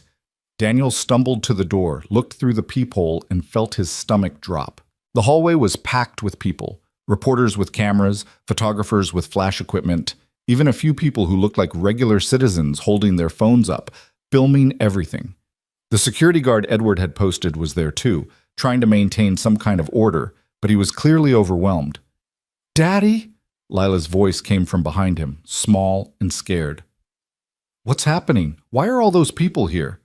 He turned to see her standing in the bedroom doorway, still wearing Sophie's jacket over her pajamas, her hair sticking up in all directions, her eyes wide with confusion and fear. "It's okay, baby girl," he said, though it was clearly not okay. "Just some people who want to talk to us about last night, about helping Sophie." "But why are they yelling?" "Good question." Daniel pulled out his ancient flip phone and dialed the number Edward Lang had given him, the private line. It rang twice before a crisp voice answered. "Mr. Cross, I'm assuming the media has found you." "They're outside my door. How did they get my address?" "Public records, most likely. Your lease is on file with the city. I'm sorry, I'd hoped we'd have more time. Are you safe? Is your daughter safe?" "We're locked inside, but I can't get out. I'm already late for work, and Lila needs to get to school, and—" "Don't go to work," Edward interrupted. "Don't try to leave. I'm sending a team right now. They'll be there in 15 minutes. They'll clear the hallway, get you out safely, and bring you somewhere you can breathe and think without cameras in your face. I can't just not show up for work. They'll fire me." "I'll handle your employer. Just sit tight, keep your door locked, and don't open it for anyone except my head of security. His name is James Kozlowski. He'll identify himself properly. Can you do that?" Daniel looked at Lila, who was now pressed against his side, trembling. Yeah, we can do that. 15 minutes, Daniel. I promise." The line went dead. Daniel pocketed the phone and crouched down to Lila's level. "Okay, sweetheart. Here's what we're going to do. We're going to get you dressed for school, pack your backpack, and wait for some people to come help us. Like an adventure." "I don't want an adventure," Lila said, her voice wavering. "I want things to be normal." "I know, baby. I know. But sometimes normal takes a little break, and we have to be brave until it comes back." The pounding on the door continued, punctuated by increasingly desperate pleas for just a statement, just a photo, just a moment of his time. Daniel ignored it all, focusing on getting Lila ready, on maintaining some semblance of routine in the chaos. Breakfast was toast with the last of the peanut butter. Getting dressed was complicated by the fact that their bedroom window looked out onto the fire escape, and he could see people climbing up, trying to peer inside. "Don't look at them," he told Lila, pulling the curtain closed. "Just focus on getting your shoes on. The ones with the hole. I'm sorry. We'll get you new ones soon." "It's okay, Daddy. I don't mind the hole." But she did mind. He could see it in the way she tried to position her foot so the tear in the canvas wouldn't show, in the slump of her shoulders as she laced them up. One more failure in a long list of ways he couldn't quite provide what his daughter needed. Exactly 15 minutes after Edward's call, there was a different kind of knock on the door. Professional, measured, 3 precise raps. "Mr. Cross, this is James Kozlowski with Lang Security. I'm here to escort you out of the building. I'm going to slide my credentials under the door so you can verify my identity." A plastic card appeared beneath the door. Official-looking ID with a photo that matched the man Daniel could see through the peephole. Large, intimidating, but with kind eyes. He was wearing a simple dark suit, and behind him Daniel could see at least 4 other people in similar attire forming a wall between Daniel's door and the media crowd. Daniel opened the door. "Sir," James said with a nod. "Ma'am," he added to Lila. "If you'll come with me, we have a vehicle waiting downstairs. My team will ensure no one gets close enough to bother you." "What about all these people?" Daniel gestured to the reporters. "They're on private property without permission from the building owner. Local police are on their way to clear the hallway, but we need to move now before more arrive." Daniel grabbed Lila's backpack, took her hand, and followed James into the hallway. Immediately, the noise level tripled. Cameras flashed, questions flew like bullets, people pressed forward despite the security team's efforts to hold them back. "Mr. Cross, how does it feel to be a hero? Did you know Sophie Lang's true identity? What do you think about the GoFundMe that's raised over $200,000 for you? Are you going to take Edward Lang's job offer? Some people are saying this was all staged for publicity. What's your response?" Daniel kept his eyes forward, his hand tight around Lila's, trying to shield her from the chaos. James and his team moved with practiced efficiency, creating a bubble of space that pushed the crowd back just enough for them to reach the stairwell. The elevator would have been faster, but it would have also meant being trapped in a small space if any reporters squeezed inside. They descended 3 flights of stairs and emerged into a lobby that was somehow even more chaotic than the hallway. More reporters, more cameras, and now some of Daniel's neighbors had gathered too, some looking concerned, others clearly hoping to get their own moment in front of the cameras. "Mrs. Chen from 2B grabbed Daniel's arm as they passed. "Is it true? Did you really meet Edward Lang? Did he really offer you a job?" "I can't talk right now, Mrs. Chen. I'm sorry. But my Marcus filmed it. My son. Doesn't that mean something? Doesn't he deserve recognition too?" James gently but firmly removed her hand from Daniel's arm. "Ma'am, please step back." They burst through the front doors into morning sunlight and even more chaos. The street was lined with news vans, their satellite dishes extended like mechanical flowers reaching toward the sky. Neighbors hung out of windows filming everything on their phones. Someone had made a sign that read, "Our hero lives here," with an arrow pointing to Daniel's building. The black Mercedes from last night waited at the curb, engine running, back door open. James practically pushed Daniel and Lila inside, then climbed in after them, slamming the door shut. The driver pulled away from the curb immediately, navigating carefully through the crowd that seemed reluctant to disperse even with a moving vehicle approaching. "I'm sorry about that, sir," James said once they were clear of the immediate chaos. "We got here as fast as we could, but word spreads quickly when a story goes this viral." "Viral," Daniel repeated numbly. "This is insane. I shared a sandwich, that's all. Why does anyone care?" "Because people are starving for goodness," James said simply. "Not food, though plenty are hungry for that too, but goodness, decency, evidence that humanity isn't completely broken. You gave them that evidence, and they're holding on to it like a life raft." Lila had been silent since they left the apartment, but now she spoke up, her voice very small. "Where are we going?" "I have a spelling test today. I studied all week." "We're going somewhere safe," James assured her. "And don't worry about your test. Mr. Lang's assistant has already contacted your school. They understand the circumstances." "But I studied," Lila insisted, and Daniel could hear the tears threatening. She so rarely got to feel prepared for anything, so rarely got to experience success. Missing this test felt like one more thing being taken from her. "I know you did, baby," Daniel said, pulling her close. "We'll figure it out. Maybe you can take the test tomorrow, or maybe—" "We're here," the driver announced, pulling through a gate into an underground parking garage. The building above was modern glass and steel, discreet but clearly expensive, the kind of place Daniel would never have reason to enter under normal circumstances. They took a private elevator to the 20th floor where the doors opened directly into what appeared to be a corporate apartment. Spacious, professionally decorated, with floor-to-ceiling windows offering a view of the city that made Daniel's breath catch. He could see his neighborhood from here, could pick out his building among the cluster of worn structures huddled together like refugees from prosperity. Edward Lang stood by the windows, holding a cup of coffee, looking like a man who hadn't slept much either. Sophie sat on one of the leather couches, also holding coffee, her eyes red-rimmed. When she saw Daniel and Lila, She stood immediately. "I'm so sorry," she said. "I never meant for it to become this kind of circus. I don't know what I thought, that maybe a few people would see it and be inspired to be kinder. I didn't anticipate this level of attention." $200,000, Daniel said flatly. "Someone told me the GoFundMe has raised $200,000. Last I checked, it was at $340,000, Edward said quietly. And climbing. People want to help you, Daniel. They want to be part of the story, part of the goodness. I don't want their money. I don't want any of this." "I understand. But wanting and getting are two different things. The story is out there. The money is out there. The attention is out there. The question now is what you're going to do with it." Lila had moved to the windows, staring out at the city with wide eyes. "Daddy, I can see my school from here. Look, there's the playground. And that's the taco truck you like. Everything looks so small." "That's perspective," Sophie said softly, joining Lila at the window. "From up here, everything looks manageable. Down there, in the middle of it, everything feels huge and overwhelming. Both views are true. Both are real."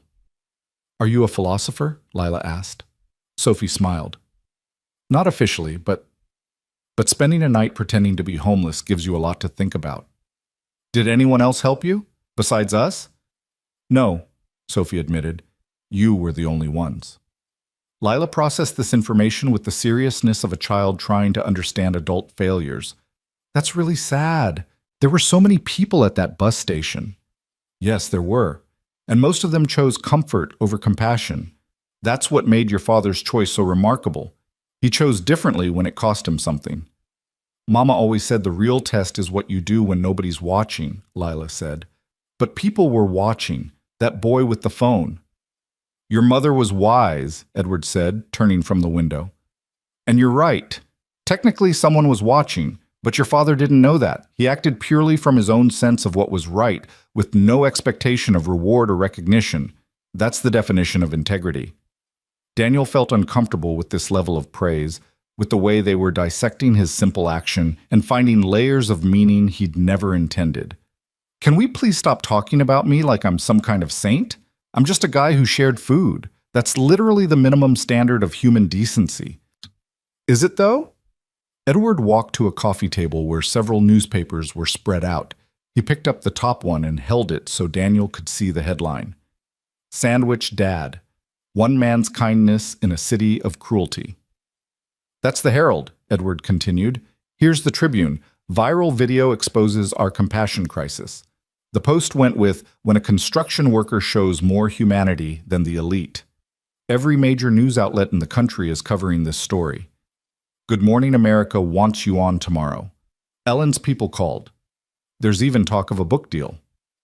A book deal? About what? How to cut a sandwich in half. This is ridiculous.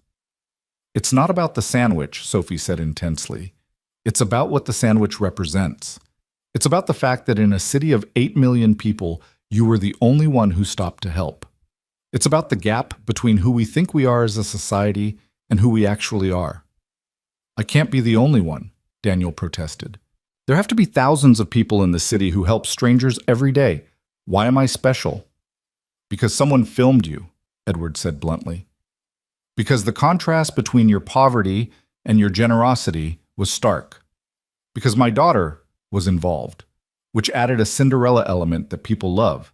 Because the timing was right. People are exhausted by negativity, and this gave them something positive to latch onto. Right or wrong, fair or unfair, you've become a symbol." "I don't want to be a symbol. I want to be a father. I want to provide for my daughter. I want to not have reporters camping outside my apartment." "Then take the job," Edward said. "Move into corporate housing until we can find you a proper apartment in a building with actual security. Let me help you build a life where you have breathing room, where Lila can have new shoes without you having to choose between that and electricity." "And in exchange, what?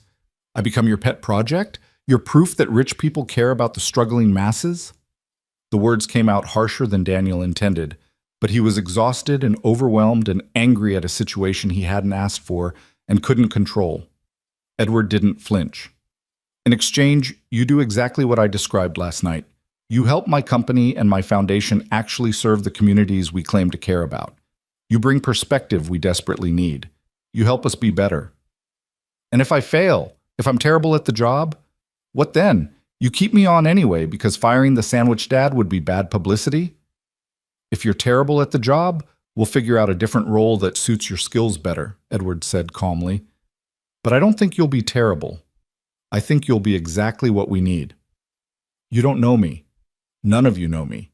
You know one moment, one decision, one tiny slice of my life. That doesn't tell you who I am. You're right, Sophie said. So tell us. Tell us who Daniel Cross is when cameras aren't rolling and billionaires aren't making job offers. Tell us about your life, your daughter, your wife who taught you about being the hands and feet of love. Something in her voice, the genuine curiosity, the lack of judgment, broke through Daniel's defenses. He sank onto the couch, suddenly unable to stand anymore. Sarah died 3 years ago, he heard himself say. Ovarian cancer. We had insurance, but it wasn't enough, never enough. The co-pays and deductibles and experimental treatments that weren't covered. We sold everything, our house, our car, anything worth selling. By the end, we were living in that apartment because it was all we could afford, and even that was barely manageable.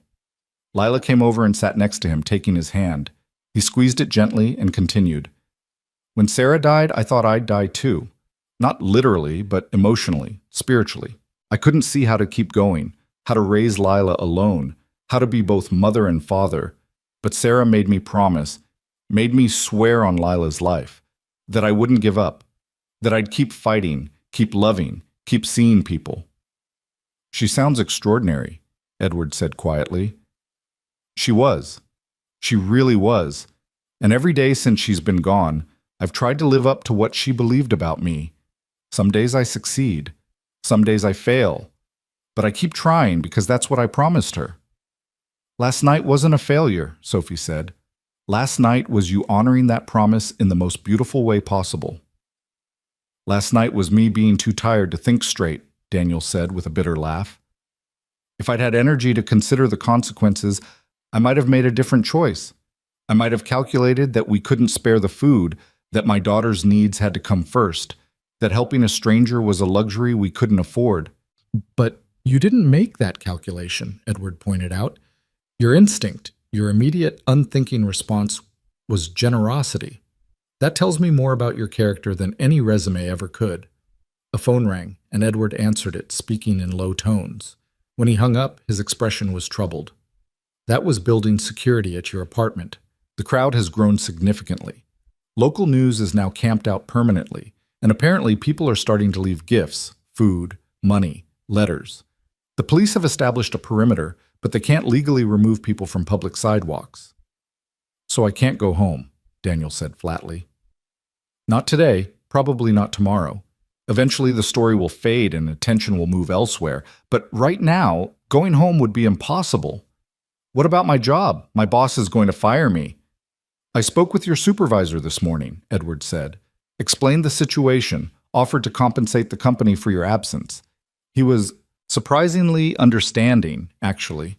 Said you're one of his best workers, and he'd hold your position for a week while you deal with your newfound fame. His words. Daniel put his head in his hands. This was a nightmare. A weird, surreal nightmare where helping someone had somehow turned his entire life inside out. Mr. Lang, Lila said suddenly, her voice clear in the heavy silence. Can I ask you something? Of course. Why didn't anyone else help your daughter? Were they all bad people? Edward considered the question seriously. No, I don't think they were bad people. I think they were scared people, tired people, people who've learned to protect themselves first because the world has taught them that survival requires selfishness. But Daddy's tired too, and we don't have much money, so why did he help? That's the question everyone's asking, Edward said. Why did your father choose differently? Lila looked at Daniel, her young face solemn. Because Mama taught us to see people, really see them, not just look at them, but see them. That's what she always said. The room fell silent. Outside the windows, the city hummed with its usual chaos, traffic and construction, and millions of people moving through their lives, most of them not really seeing each other at all. I need to make a decision, Daniel said finally. About the job, about the money people are donating, about all of this. But I can't think clearly right now. I'm exhausted and overwhelmed, and I feel like I'm drowning. Then don't decide today, Edward said. Stay here. This apartment is yours for as long as you need it. Rest. Spend time with your daughter. Get your bearings. When you're ready to talk, I'll be ready to listen. What about school? Lila asked. I really don't want to miss my spelling test. Sophie smiled. How about this? I'll work with your teacher. We'll arrange for you to take the test here, via video call if necessary. You studied hard. You deserve to show what you learned. Really? Lila's face lit up with the first genuine smile Daniel had seen from her all morning. Really? Give me your teacher's name and I'll handle everything. As Sophie and Lila moved to another room to make arrangements, Edward approached Daniel with 2 cups of coffee. You look like you could use this. Daniel took the cup gratefully, wrapping his hands around the warmth. This is really good coffee. It should be. It costs more per pound than most people spend on groceries in a week, Edward said with a wry smile. Absurd, isn't it? The way wealth distorts everything, makes the simple complicated and the expensive routine. Is that why Sophie did what she did? To understand the distortion? Partly, but also because she felt trapped by her privilege, suffocated by a life where every interaction is filtered through money and status. She wanted to know who she was without those filters. She wanted to know if the world would see her as a person or an inconvenience. And she found out it's mostly the latter. Yes, 23 people looked at my daughter and saw trash to be avoided. That's a damning indictment of the society I've helped build. Edward stared into his coffee. I've spent 50 years accumulating wealth and power. I've built a company that employs thousands, created products that millions use, donated millions to charity. And yet somehow, the city I live in has become a place where a hungry, scared young woman can beg for help for 6 hours and receive nothing but contempt.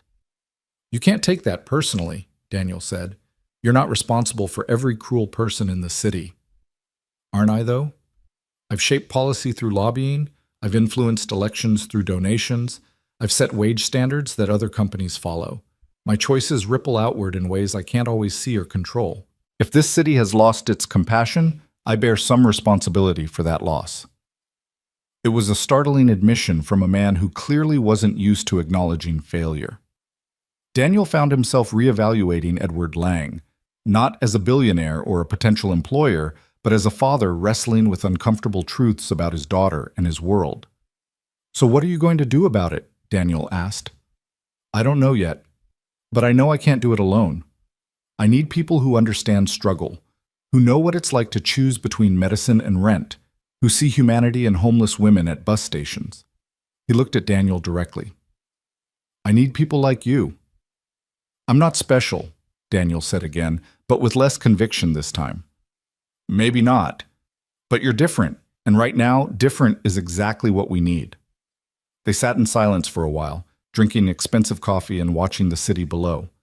Daniel thought about his apartment, about the reporters and cameras and chaos. He thought about Lila's spelling test and her shoes with holes and the weight of trying to be everything she needed on his own.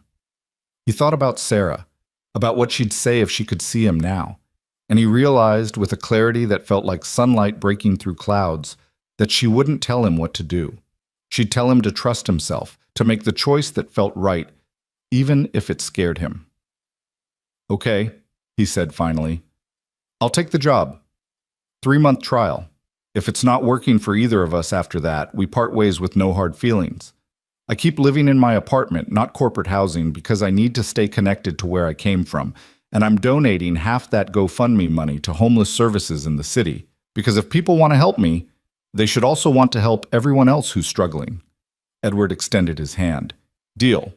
Though I'd still recommend staying here until the media attention dies down. Deal, Daniel agreed, shaking his hand. And Mr. Lang? Thank you for seeing past the surface, for taking a chance on someone who has no business working in your world. You have every business working in my world, Edward corrected, because my world desperately needs what you bring to it, perspective, humility, and a moral compass that actually points true north. Sophie and Lila returned, both smiling. Your teacher says you can take the test via Zoom at 2 p.m., Sophie announced. She's really excited for you and says the whole school is talking about your dad. Great, Lila said, but she looked worried. Are they saying mean things? Some kids are jealous, Sophie admitted, but most of them think your dad is pretty amazing. There's apparently going to be an assembly next week about kindness, inspired by what happened.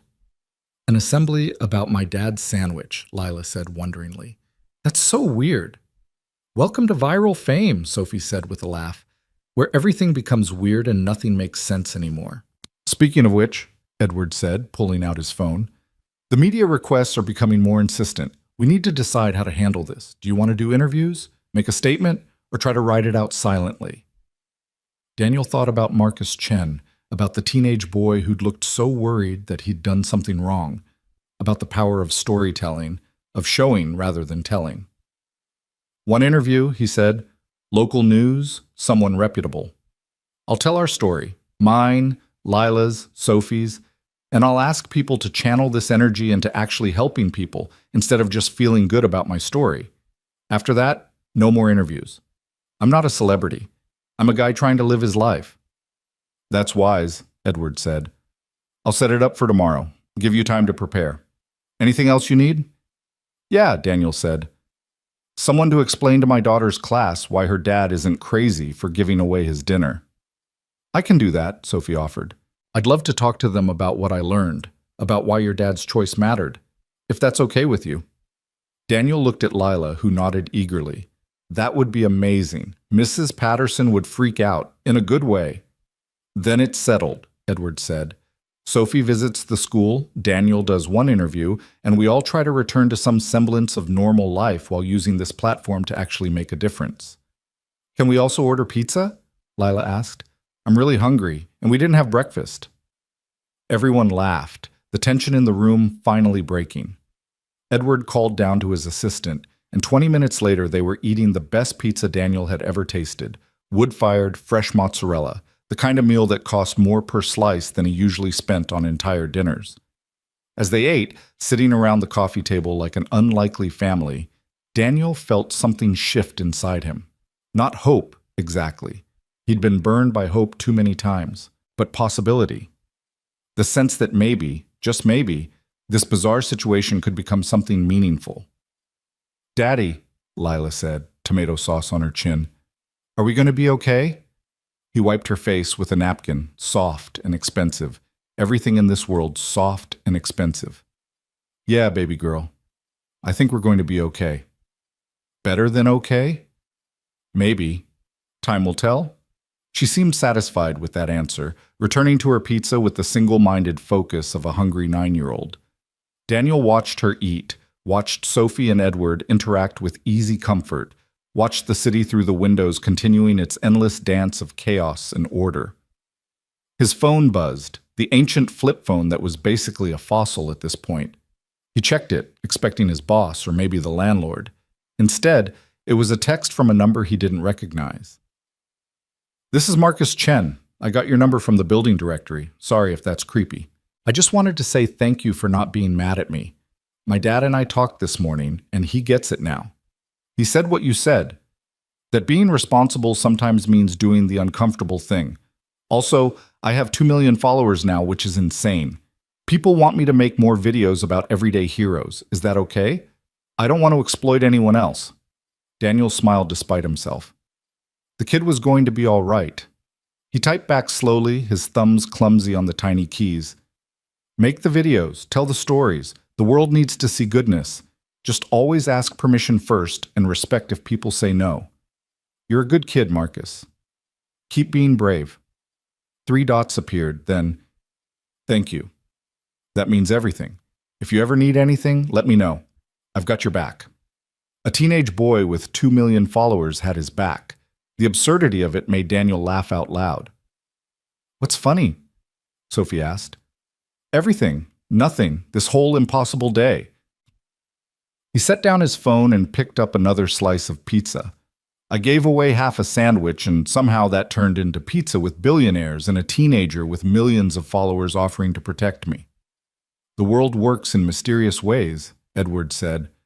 Sometimes a small act creates waves you never see coming. That's what Mama used to say, Lila piped up.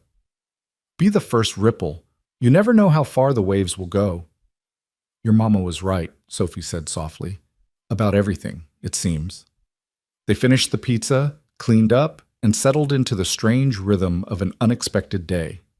Lila took her spelling test via Zoom and aced it, beaming with pride. Sophie made calls, managing the media chaos with the efficiency of someone trained to handle pressure.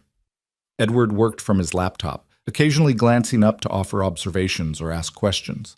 And Daniel sat by those windows, watching his city, thinking about sandwiches and ripples and the strange alchemy that turns ordinary moments into movements.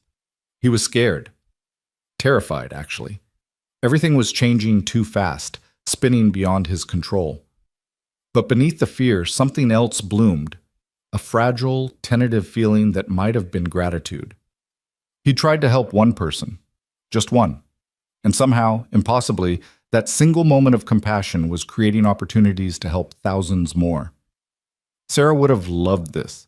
She would have laughed at the absurdity, cried at the beauty, and pushed him forward with her characteristic blend of gentleness and steel. Be the hands and feet, he whispered to her memory. I'm trying, Sarah. I'm really trying.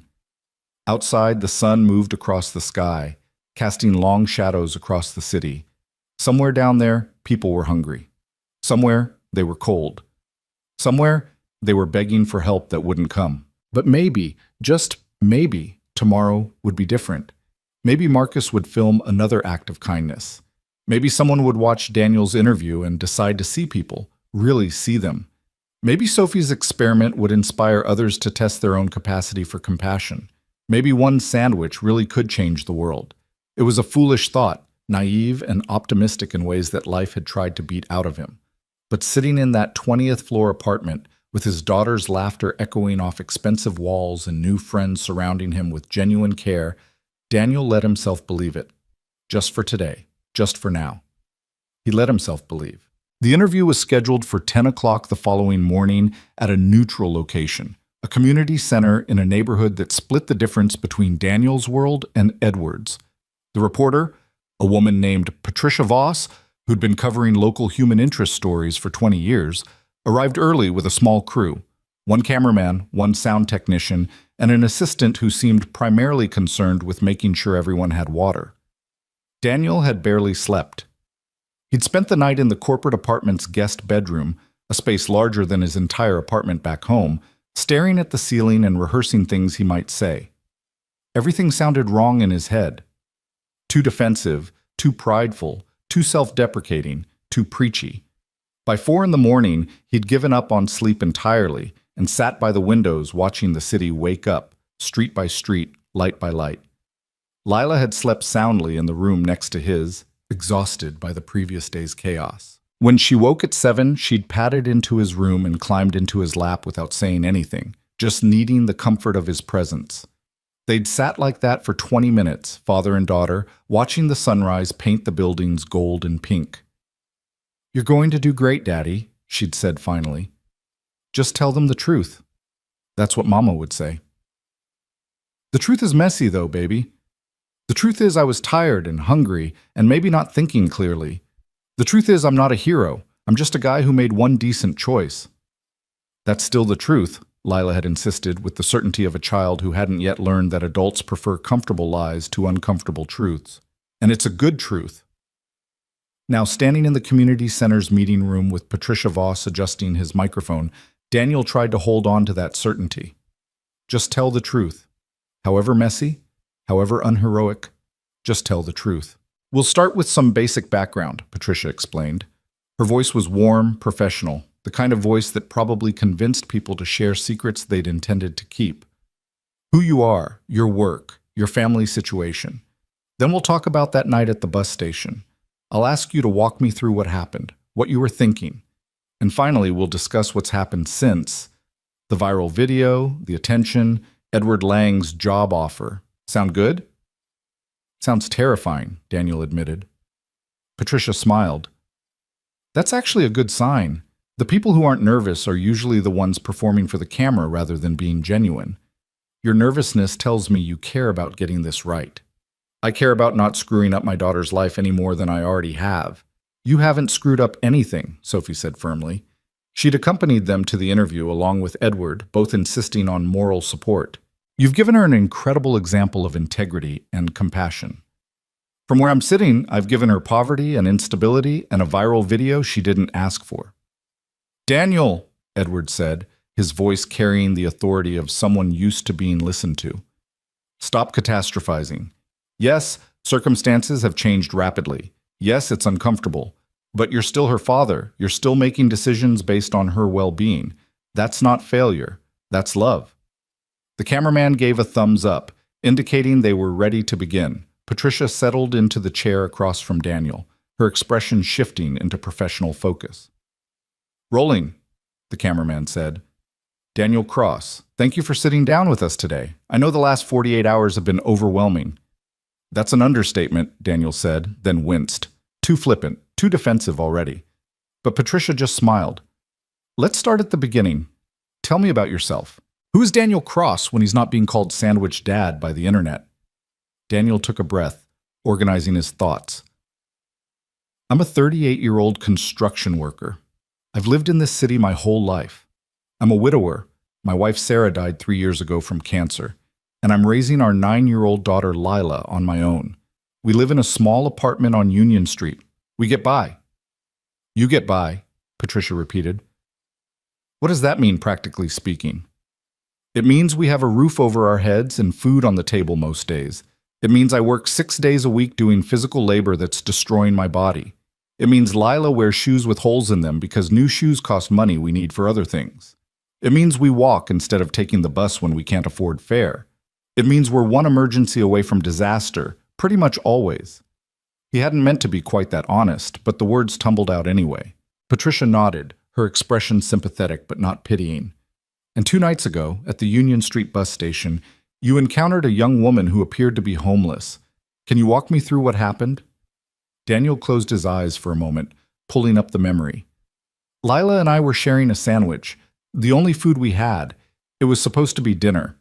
We'd walked to the bus station because we usually try to catch the 6:15, but we couldn't afford fare that night, so we were just resting before walking the 5 miles home. 5 miles in the rain? It wasn't raining when we started, but yeah, 5 miles. We've done it before.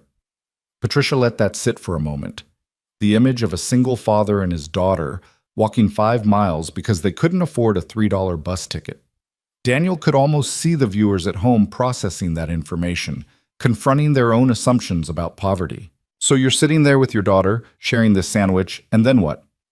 A young woman came into the shelter. She was soaked, covered in mud, clearly distressed. She sat down away from everyone else and just started crying. Quietly, like she was trying not to bother anyone. Other people in the shelter, they moved away from her. Made comments, called her names, assumed she was on drugs or crazy or dangerous. But you didn't assume those things? I assumed she was hurting. I assumed she needed help. That's all I needed to know. Your daughter noticed her first, is that right?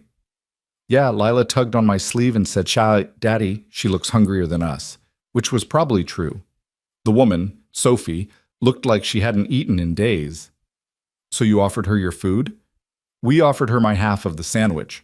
Lila kept hers, though knowing my daughter, she would have shared too if I'd let her. Patricia leaned forward slightly. You were hungry. Your daughter was hungry. You had one sandwich between you. Why give away half of it to a stranger? It was the question everyone wanted answered, the mystery at the heart of the viral moment. Daniel struggled to find words that would adequately explain something that felt obvious to him. Because she needed it more than I did. Because hunger is hunger, whether it's my hunger or someone else's. Because my wife Sarah spent our entire marriage teaching me to see people, really see them, not just look past them like they're obstacles or scenery. Because my daughter was watching, and I needed her to understand that having very little isn't an excuse for giving nothing. He paused, then added more quietly, and honestly, because it was the only thing I could give. I couldn't offer money. We don't have any. I couldn't offer a place to stay or a job or any material help. But I had half a sandwich, and that was something. It felt like the absolute least I could do. The least you could do? Patricia echoed. Yet 23 other people that night apparently felt the least they could do was nothing at all. I can't speak for them. I don't know their circumstances or their fears or what they've been through that made them respond the way they did. But yeah, Sophie told me later that we were the 24th people she'd approached. We were the only ones who helped. How does that make you feel? Sad. Really sad. Because it means we're living in a city where people are so overwhelmed, so afraid, so disconnected from each other that basic compassion has become rare. And that shouldn't be rare. That should be normal. Patricia glanced at her notes. Some of our viewers might be wondering, at what point did you realize this wasn't just any homeless woman? That Sophie was actually Sophie Lang, daughter of one of the wealthiest men in the country? Not until the next night, when her father's lawyer showed up at my apartment at midnight. Daniel allowed himself a small smile at the memory. That was quite a shock. I'd given away my dinner to a billionaire's daughter without knowing it. The irony wasn't lost on me. Did that knowledge change how you felt about what you'd done? No, she was still hungry. She still needed help. Her bank account didn't change those facts. Sophie Lang has spoken publicly about her experiment, going out into the city disguised as homeless to see how people would treat her. Some critics have called it privileged, even cruel, playing with homelessness when real people are suffering from it every day. Do you have thoughts on that? Daniel considered carefully. He knew Sophie was watching this interview, knew Edward was watching, knew this answer could either validate or condemn what Sophie had done. I think Sophie was trying to understand something she couldn't understand from comfort. Was it perfect? No. Did it require privilege to even attempt? Absolutely. But I also think it took courage to voluntarily experience what millions of people experience involuntarily every day.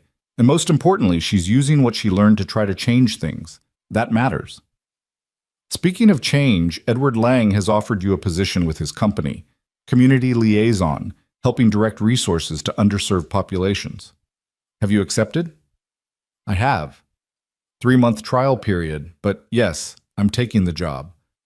Some people might say you're being bought off, that Edward Lang is using you as a PR opportunity, capitalizing on your moment of goodness for his own benefit.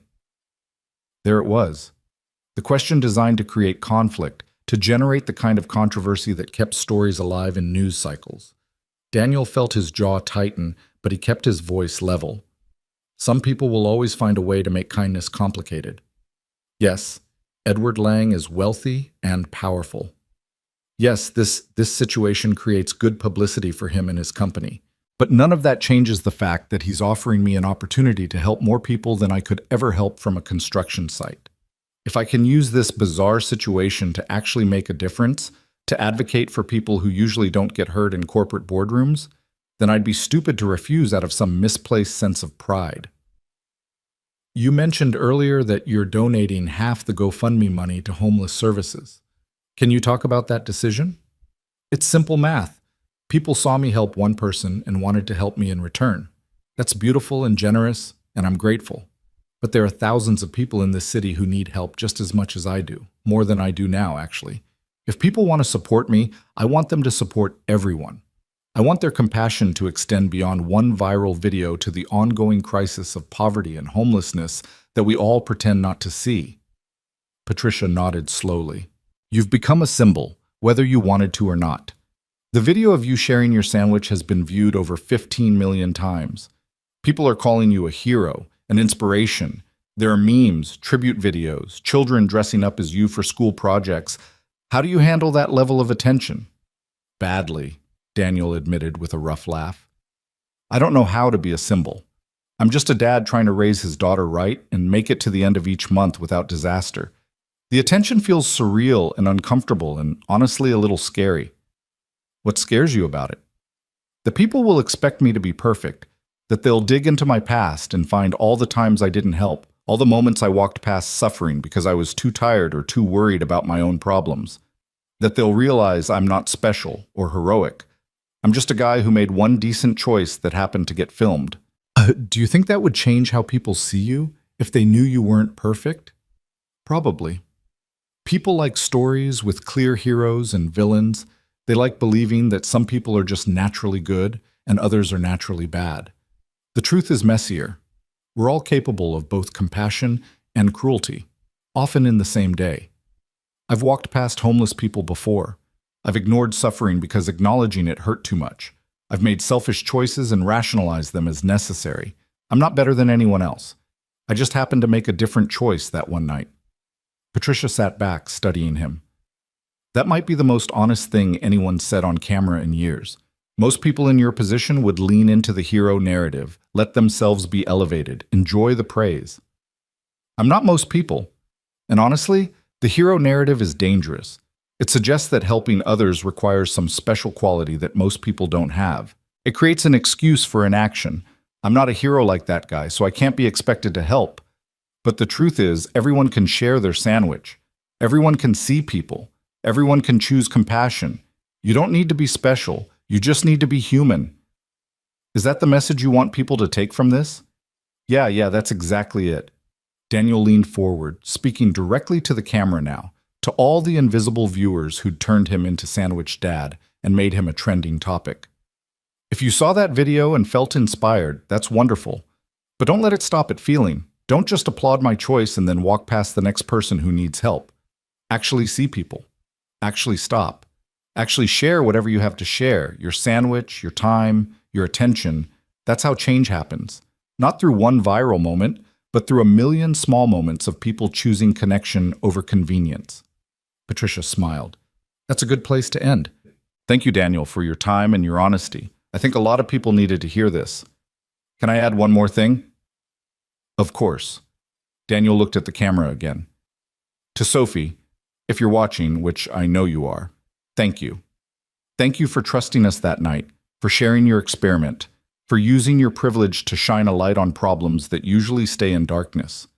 What you did was brave and important. He paused, his throat tightening with emotion. And to my daughter Lila, you were right, baby girl. She did look hungrier than us. Thank you for seeing that. Thank you for being brave enough to say it. Your mama would be so proud of you. I know I am. The cameraman called cut, and the tension in Daniel's shoulders immediately released.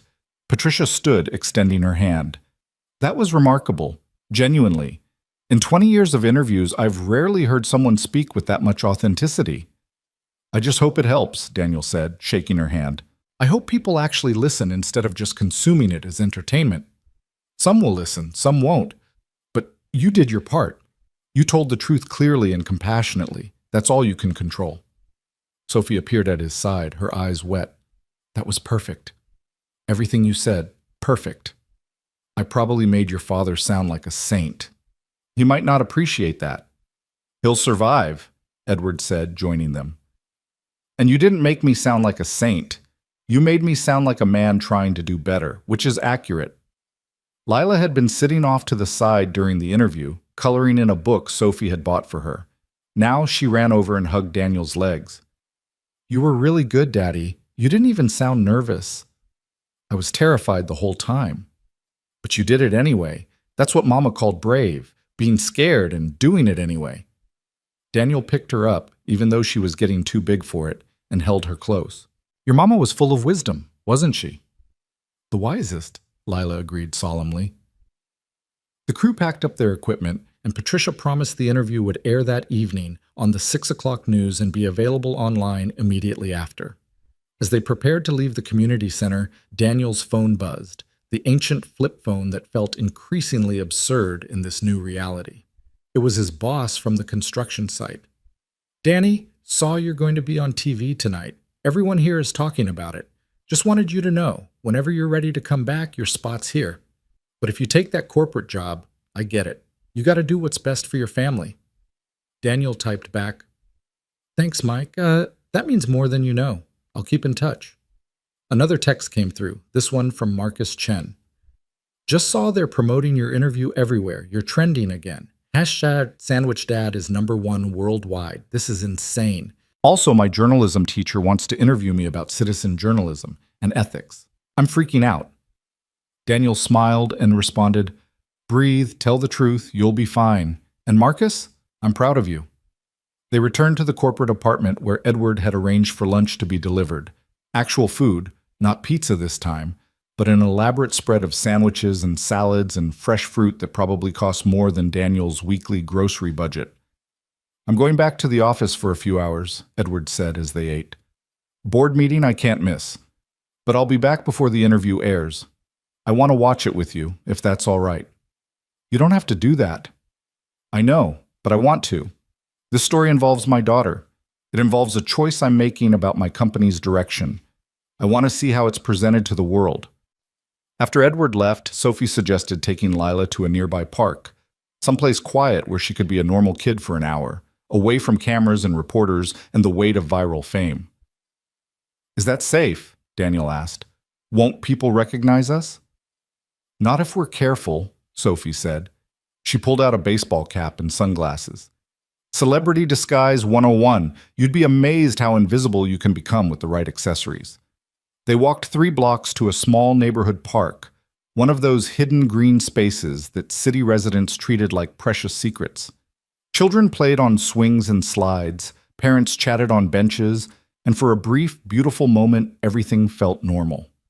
Lila ran to the swings immediately, and Sophie followed her, pushing her higher and higher, while Lila laughed with pure, uncomplicated joy.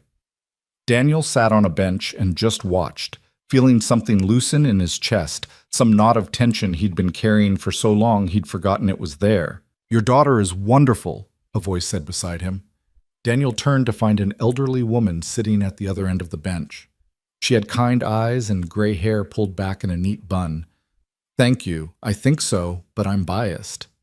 "You're the sandwich dad, aren't you?" The woman said it without fanfare, just simple recognition. Daniel tensed. "I am. Is that going to be a problem?" "Why would it be a problem? You did something good. The world needs more of that." She extended a weathered hand. "I'm Margaret. Margaret Chen."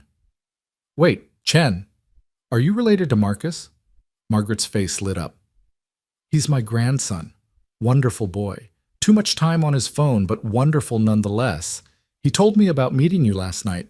Said you were kind to him when he was worried about the video." "He's a good kid. He was just doing what journalists should do." "He wants to be like you when he grows up," Margaret said softly. "Not famous. He doesn't care about that. But decent. The kind of man who sees people and helps them." "That's because of you." "That's because of his parents and you," Daniel corrected. "I just gave him permission to trust his instincts. Sometimes that's all young people need, permission to be good in a world that often rewards cruelty." Margaret pulled out a small paper bag from her purse. "I baked cookies this morning, chocolate chip. Would you and your daughter like some?" Daniel accepted the bag, touched by the gesture. "Thank you. That's very kind." "It's just cookies. You gave away your dinner. I think I can manage cookies." They sat in comfortable silence for a while, watching Lila and Sophie on the swings. Finally, Margaret spoke again. "My husband died 8 years ago. Heart attack. Very sudden. For a long time after, I felt invisible, like I'd stopped being a person and become a category. Widow, elderly, irrelevant. People looked through me on the street, talked over me in stores, treated me like furniture." "I'm sorry," Daniel said quietly. Then one day I was struggling with grocery bags at the bus stop, and a young man, couldn't have been more than 20, stopped and asked if I needed help. Not because someone told him to, not because he wanted something, just because he saw me struggling and decided to care. He carried my bags all the way to my apartment, 3 blocks out of his way, and refused to take money for it. Said his grandmother had taught him better. She turned to look at Daniel directly. That small act, 5 minutes of his time, reminded me I was still a person worth seeing, worth helping. It sounds dramatic, but it genuinely changed something in me. I started noticing other invisible people. Started helping when I could. That's what your sandwich did, Daniel. It reminded people that visibility and compassion aren't luxuries, they're necessities. "I didn't mean to start a movement," Daniel said. "I really didn't." The best movements aren't planned. They're sparked by people who just do what seems right and let others carry the flame forward. Margaret stood, brushing cookie crumbs from her lap. "Take care of yourself and that beautiful daughter, and don't let the attention corrupt what makes you special, that you genuinely don't think you're special." She walked away before Daniel could respond, leaving him with a bag of homemade cookies and a lump in his throat. When they returned to the apartment, Edward was already back, sitting in front of the large television with his laptop open. "Interview airs in 10 minutes, he announced. "I've got popcorn." "Popcorn for news?" Lila asked, delighted. "Popcorn for everything," Edward declared. "It's one of life's perfect foods." They settled on the couch together, Daniel, Lila, Sophie, and Edward, this strange assembled family bound by circumstance and sandwiches. When the news began, Patricia Voss's face filled the screen. "Tonight, an exclusive interview with the man the internet has dubbed Sandwich Dad," she began. Daniel Cross, a 38-year-old construction worker and single father, whose simple act of sharing his dinner with a stranger has captivated the nation and sparked a conversation about compassion, poverty, and what we owe each other. Daniel watched himself on screen, barely recognizing the tired-looking man in the uncomfortable chair. But as the interview progressed, he found himself relieved by what he saw. He hadn't sounded preachy or self-righteous. He'd sounded human, flawed, uncertain, trying his best. When he told Lila on camera that her mama would be proud of her, Lila buried her face in his shoulder and cried. Happy tears, sad tears, the complicated mixture of grief and joy that defined their life without Sarah. "You really meant that, didn't you?" she whispered, "about Mama being proud." "Every word, baby girl. Every single word." The interview concluded with Daniel's message to viewers, his challenge to move beyond feeling inspired to actually taking action. Patricia's closing commentary praised his authenticity and honesty, noting that in an age of carefully crafted public images, Daniel Cross had refused to perform for the camera. Edward muted the television as commercials began. "That was powerful. Genuinely. You gave people something to think about without making them feel judged or inadequate." "I just told the truth." "Which is rare and more valuable than you realize," Sophie said. "Most people in your position would have seized the hero narrative, let themselves be elevated. You did the opposite. You reminded everyone they're capable of the same choices you made." Daniel's phone buzzed, then buzzed again and again. Text after text from numbers he didn't recognize, messages flooding in faster than he could read them. "Your interview is already online," Edward said, checking his laptop. "And people are responding. Look at this." He turned the screen so Daniel could see. Social media was exploding with reactions. The hashtag #SeePeople was trending alongside #SandwichDad. People were posting their own stories of helping strangers, of being helped by strangers, of choosing compassion over convenience. "Someone started a challenge," Sophie said, scrolling through her own phone. "The Sandwich Challenge. People are committing to doing one act of anonymous kindness per day for a week and documenting it without revealing who they helped or showing faces, just proving they did it." "That's amazing," Lila said, reading over Sophie's shoulder. "People are being nice because of Daddy's sandwich." "Not because of the sandwich," Daniel corrected gently, "because they were always capable of being nice. They just needed permission to act on it." More texts came through. Mike from the construction site. "Proud to know you, man. Drinks on me when this circus ends. Mrs. Chen from his building. My Marcus is crying watching your interview. You gave him hope that goodness matters. Thank you." Someone claiming to be from the mayor's office. "Mayor Rodriguez would like to meet with you to discuss community initiatives. Please call at your earliest convenience." A teacher from Lila's school. "Your daughter is an inspiration to our entire student body. We'd be honored if you'd speak at our assembly next week." On and on, messages accumulating faster than he could process. Daniel set the phone down, overwhelmed. "This is too much. This is way too much." "Hey," Edward said firmly. "Look at me, Daniel. You don't have to respond to everything. You don't have to meet with everyone or accept every invitation or live up to every expectation. You get to choose. That's the important part. You still get to choose." "But what if I choose wrong? What if I let people down?" "Then you let them down," Sophie said with surprising pragmatism. "You're not responsible for everyone's hopes or expectations. You're responsible for being honest, for doing your best, and for protecting your daughter. Everything else is just noise." Lila tugged on Daniel's sleeve. "Daddy, can we go home soon? To our real home?" The question hit him hard. Despite the comfort of the corporate apartment, despite the safety from media attention, Lila missed their small space with the leaky ceiling and the creaky floors. She missed normal. "Security says your building is still surrounded," Edward said apologetically. "It's gotten worse since the interview aired. Maybe another day or two before it's safe to return." "I can't hide forever," Daniel said. "Eventually, I have to go back to real life." "What if we could make real life more manageable?" Edward proposed. "Different building, better security, same neighborhood if you want, same schools, same connections, just with a buffer between you and the chaos." "I can't afford a different building." "You can now. Between the job salary and the GoFundMe money you're keeping, you can afford options. Let me help you find a place where Lila can be safe and you can breathe."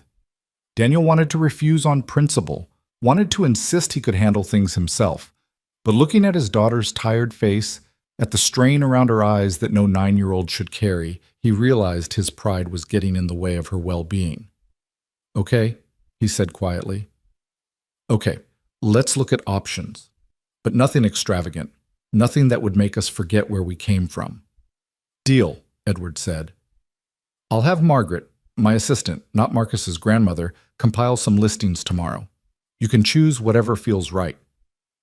They spent the rest of the evening in the kind of comfortable domesticity that Daniel hadn't experienced since Sarah died. They played board games. Lila demolished them all at Uno and talked about everything except viral videos and job offers and media attention.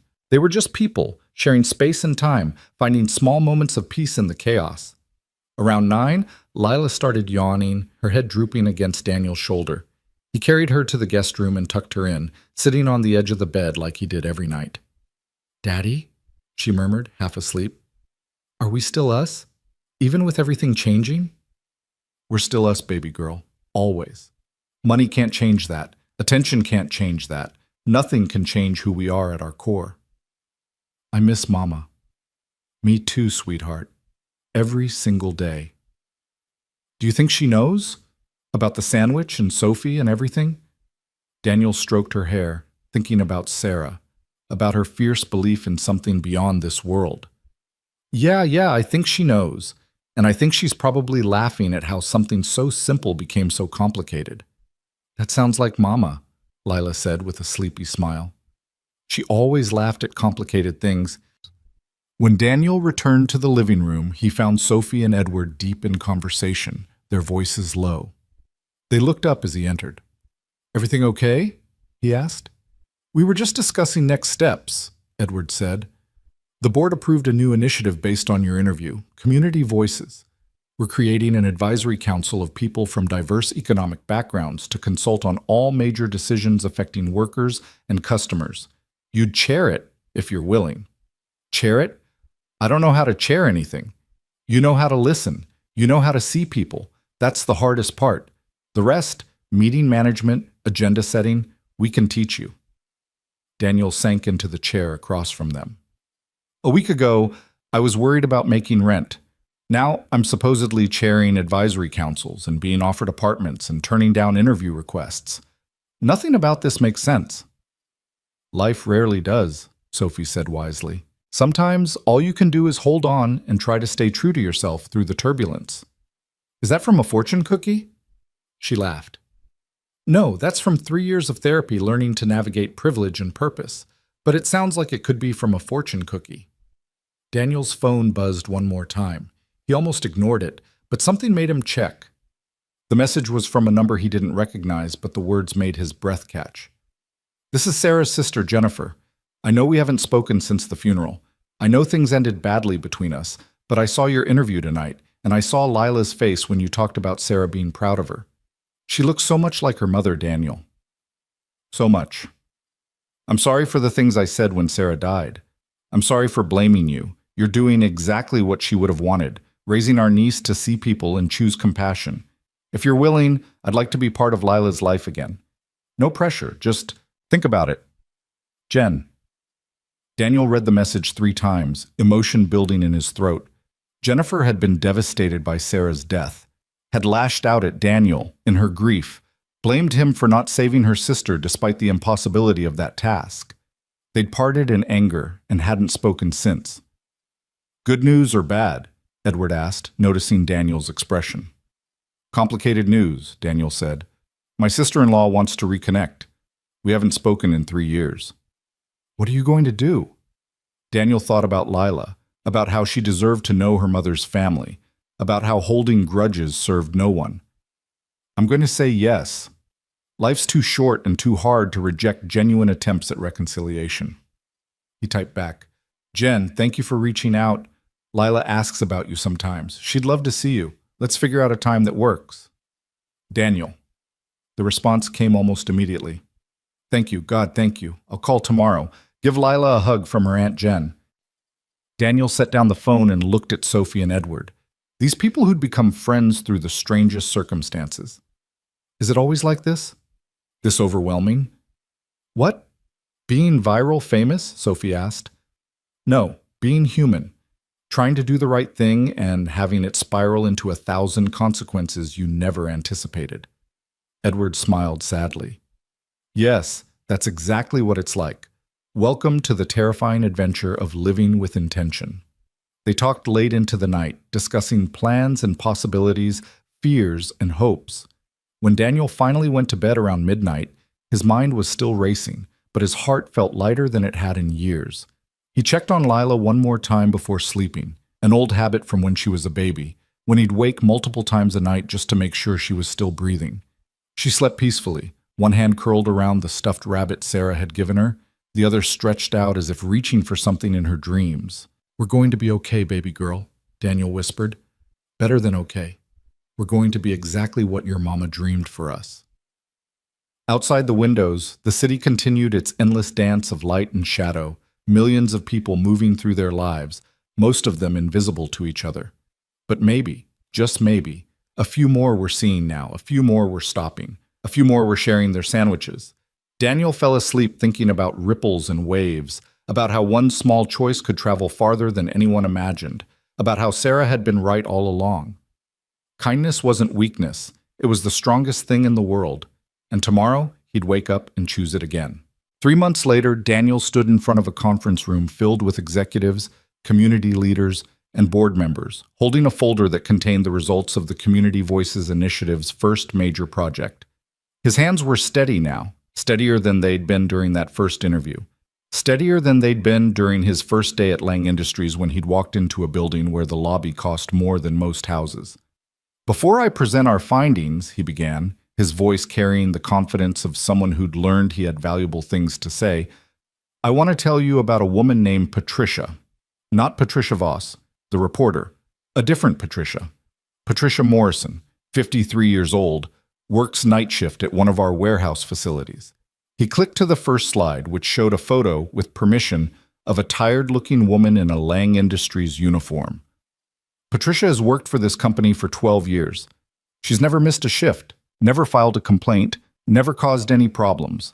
But 3 weeks ago, during one of our listening sessions, she finally told us her story. She's been sleeping in her car for 8 months because she can't afford rent on her salary. She showers at the gym. She eats 1 meal a day, and she's terrified that if anyone found out, she'd be fired for not having a permanent address. The room was silent. Edward sat at the head of the table, his expression unreadable. Sophie sat beside him, taking notes. Margaret, the assistant, was recording minutes, and scattered throughout the room were the other members of the Community Voices Council, a retired teacher, a single mother who worked in retail, a veteran dealing with PTSD, a former homeless man now running his own small business. People who knew struggle intimately and could speak its language fluently. Patricia represents a crisis we've been ignoring, Daniel continued. We have employees, good, loyal, hardworking employees who can't afford to live in the city where they work, who are one emergency away from homelessness, who come to work exhausted because they're sleeping in their cars or doubled up in overcrowded apartments or skipping meals to pay rent. He advanced to the next slide, which showed statistics the council had compiled over the past 3 months. 18% of our hourly workers are housing insecure. 27% have skipped meals in the past month to cover other expenses. 43% have no emergency savings whatsoever. These aren't people who are lazy or irresponsible. These are people who work full-time for a profitable company and still can't meet basic needs. A hand raised, Gerald Hutchins, CFO, a man in his 60s who'd been skeptical of the Community Voices initiative from the beginning. With all due respect, Mr. Cross, what do you propose we do about this? We pay competitive wages. We offer benefits. We can't be responsible for the entire housing crisis. Daniel had expected this objection. He'd prepared for it. You're right. We can't solve the entire housing crisis, but we can solve it for our employees, and here's why we should. It's not just moral, it's practical. When Patricia spends her days off searching for affordable housing instead of resting, her productivity suffers. When she's stressed about where she'll sleep, her focus suffers. When she's hungry, her health suffers. We're losing money by paying poverty wages, not saving it. He clicked to the next slide, showing a detailed financial analysis that Sophie had helped him compile.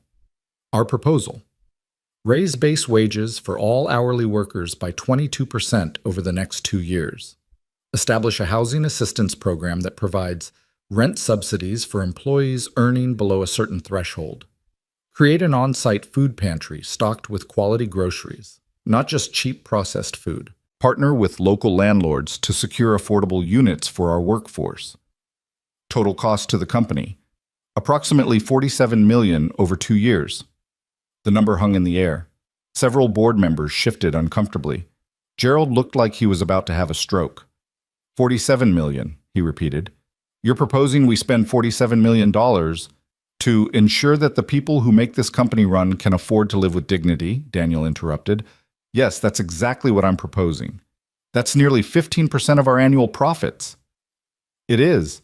And in return, we'll see decreased turnover, increased productivity, better employee health, and a workforce that's actually loyal to the company instead of just trapped by lack of options.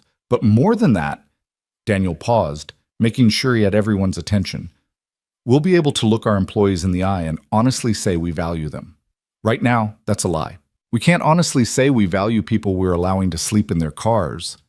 Edward leaned forward, speaking for the first time since the presentation began.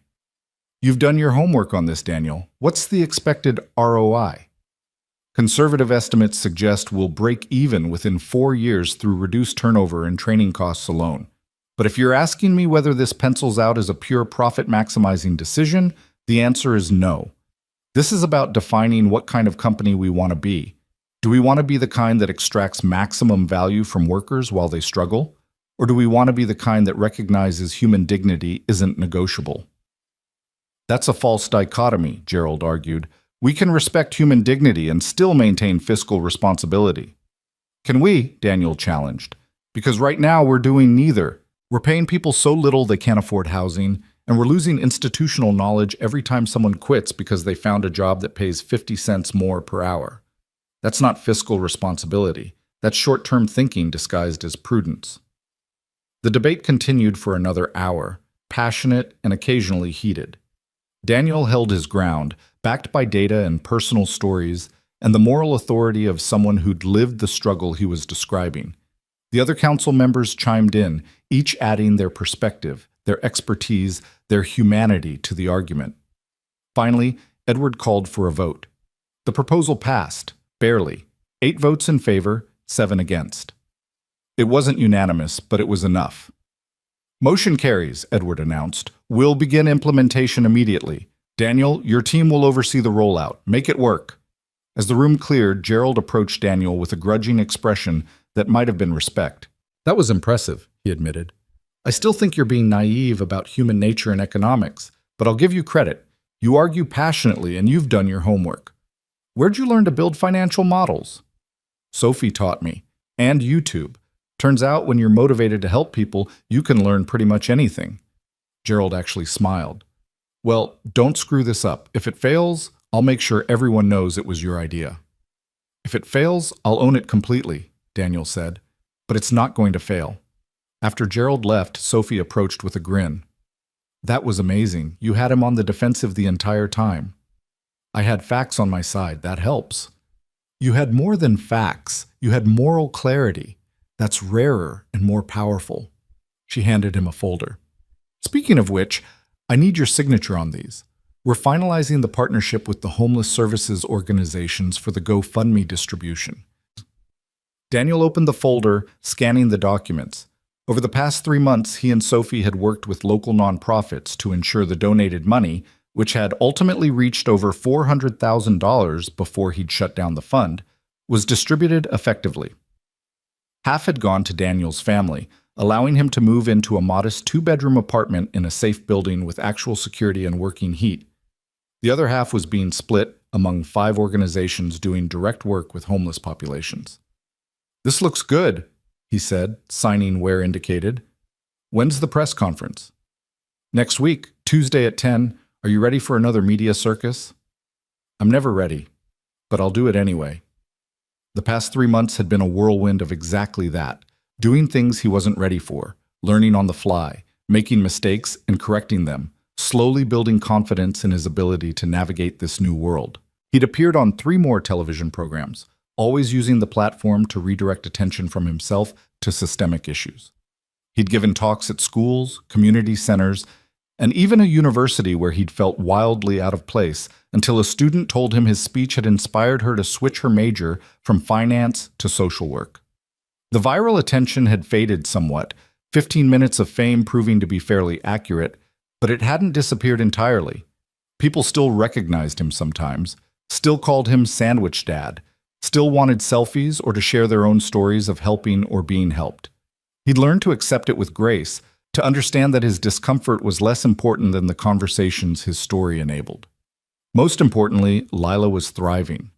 The new apartment was close enough to her old school that she hadn't had to change buildings, but the stability of knowing they could afford rent and food and heat had transformed her. She smiled more, mild, worried less, brought friends home without embarrassment about their living situation. Her grades had improved dramatically. Turned out it was easier to focus on homework when you weren't hungry or anxious about eviction. And Jennifer, Sarah's sister, had reconnected with them gradually, carefully, rebuilding trust that grief had shattered. She'd taken Lila to the zoo last weekend, and watching them together, aunt and niece laughing over ice cream, had made Daniel's heart ache with bittersweet joy. Sarah would have loved seeing her sister and daughter reunited. "Dad!" Lila's voice echoed through the Lang Industries lobby as Daniel exited the conference room. She was waiting with Jennifer, both of them bundled against the November cold. "How'd it go?" "We won," Daniel said, scooping her into a hug. "The proposal passed. So people won't have to sleep in their cars anymore?" "Not if they work for this company. It's a start, baby girl, just a start." As Jennifer smiled at him, a real smile, warm and genuine, so much like Sarah's it hurt. "I'm proud of you, Danny. Sarah would be too." "I'm just doing what she taught me." "No, you're doing what she dreamed of, turning personal compassion into systemic change. That's bigger than she ever imagined." They walked out together into the crisp autumn afternoon. The city looked different to Daniel now, though he couldn't quite articulate how. Maybe it was that he saw more, really saw more. The homeless man on the corner wasn't just scenery anymore. He was James, a veteran Daniel had met during a Community Voices outreach session. The woman struggling with groceries wasn't an inconvenience. She was someone who might need help. The world had become populated with people instead of obstacles. "Can we stop at the bus station?" Lila asked suddenly. "The one where it all happened?" Daniel and Jennifer exchanged glances. "Why, sweetheart?" "I don't know. I just want to see it again. Remember where we were before everything changed." They took the subway. Daniel could afford taxis now, but he preferred public transportation, liked staying connected to how most people actually lived, and emerged at Union Street Station as evening approached. The same tired bus shelter, the same cracked benches, the same faded schedule board. But something was different. Someone had painted a mural on the metal wall, a beautiful, detailed image of hands breaking bread, sharing food, people of all backgrounds connected by simple acts of kindness. At the bottom, in flowing script, it read, "Be the first ripple. You never know how far the waves will go." "It's Mama's saying," Lila breathed. "Someone painted Mama's saying." Daniel felt tears prick his eyes. He walked closer to the mural and saw a small plaque. "In memory of Sarah Cross, who taught us to see people, and in honor of Daniel Cross, who showed us how. Commissioned by the Union Street Community Coalition. Artist, Marcus Chen." "Marcus painted this?" Daniel pulled out his phone and texted the teenager. Just saw the mural. It's beautiful. Thank you. The response came immediately. You inspired it. 5 million people have watched my video about painting it. Turns out art and kindness make pretty good content. Who knew? Also, I got accepted to journalism school early admission. Full scholarship. Because of the Sandwich Dad coverage. I owe you everything. You owe me nothing, Daniel typed back. You earned that scholarship with your talent and courage. Proud of you, kid. A bus pulled up, the 6:15, the one they'd been waiting for that rainy night 3 months ago. The doors opened and passengers filed out, most of them looking tired, worn down by the demands of work and life and the endless grind of making ends meet. Daniel recognized one of them, Patricia Morrison, the woman he'd mentioned in his presentation. She saw him and stopped, her eyes widening. Mr. Cross, I didn't expect, I heard about the proposal passing, but I didn't think I'd run into you here. This is where it all started, Daniel said simply. Seemed right to come back. Patricia looked at the mural, at the painted hands sharing bread, and her eyes filled with tears. That's going to be me, isn't it? I'm going to be able to afford an apartment. A real apartment with heat and running water and a door that locks. You are. Within the month, if everything goes according to plan. She covered her mouth with her hand, trying to hold back sobs. I've been so scared for so long, and I kept thinking if I just work harder, if I just hold on a little longer, something will change. But nothing ever changed, until you. Not me, Daniel corrected gently. Until we decided we couldn't accept this as normal anymore, until enough people chose to see instead of looking away. Patricia hugged him, quick and fierce, then hurried away, crying openly now. Jennifer put her arm around Daniel's shoulders. You did that, she said softly. You changed that woman's life. I gave away a sandwich, Daniel said. That's all. That's everything, Lila corrected, echoing Sophie's words from months ago. Mama always said small things become big things if enough people care. They stood at the bus station for a while longer, watching people come and go, each of them carrying their own stories, their own struggles, their own invisible burdens. Daniel thought about how easy it would be to look away, to focus only on his own life now that it was more comfortable. How tempting it was to let success insulate him from discomfort. But he'd made a promise, to Sarah, to himself, to Lila, to keep seeing, to keep helping, to keep being the first ripple even when the waves were hard to measure. Ready to go home? Jennifer asked. Yeah, Daniel said. Let's go home.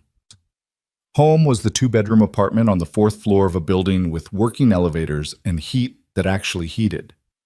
It was modest by most standards, definitely modest by Edward Lang's standards, but to Daniel and Lila, it was a castle. Lila had her own room, decorated with posters and books, and the kind of normal childhood clutter that poverty usually prevented. Daniel had a real bed instead of a couch.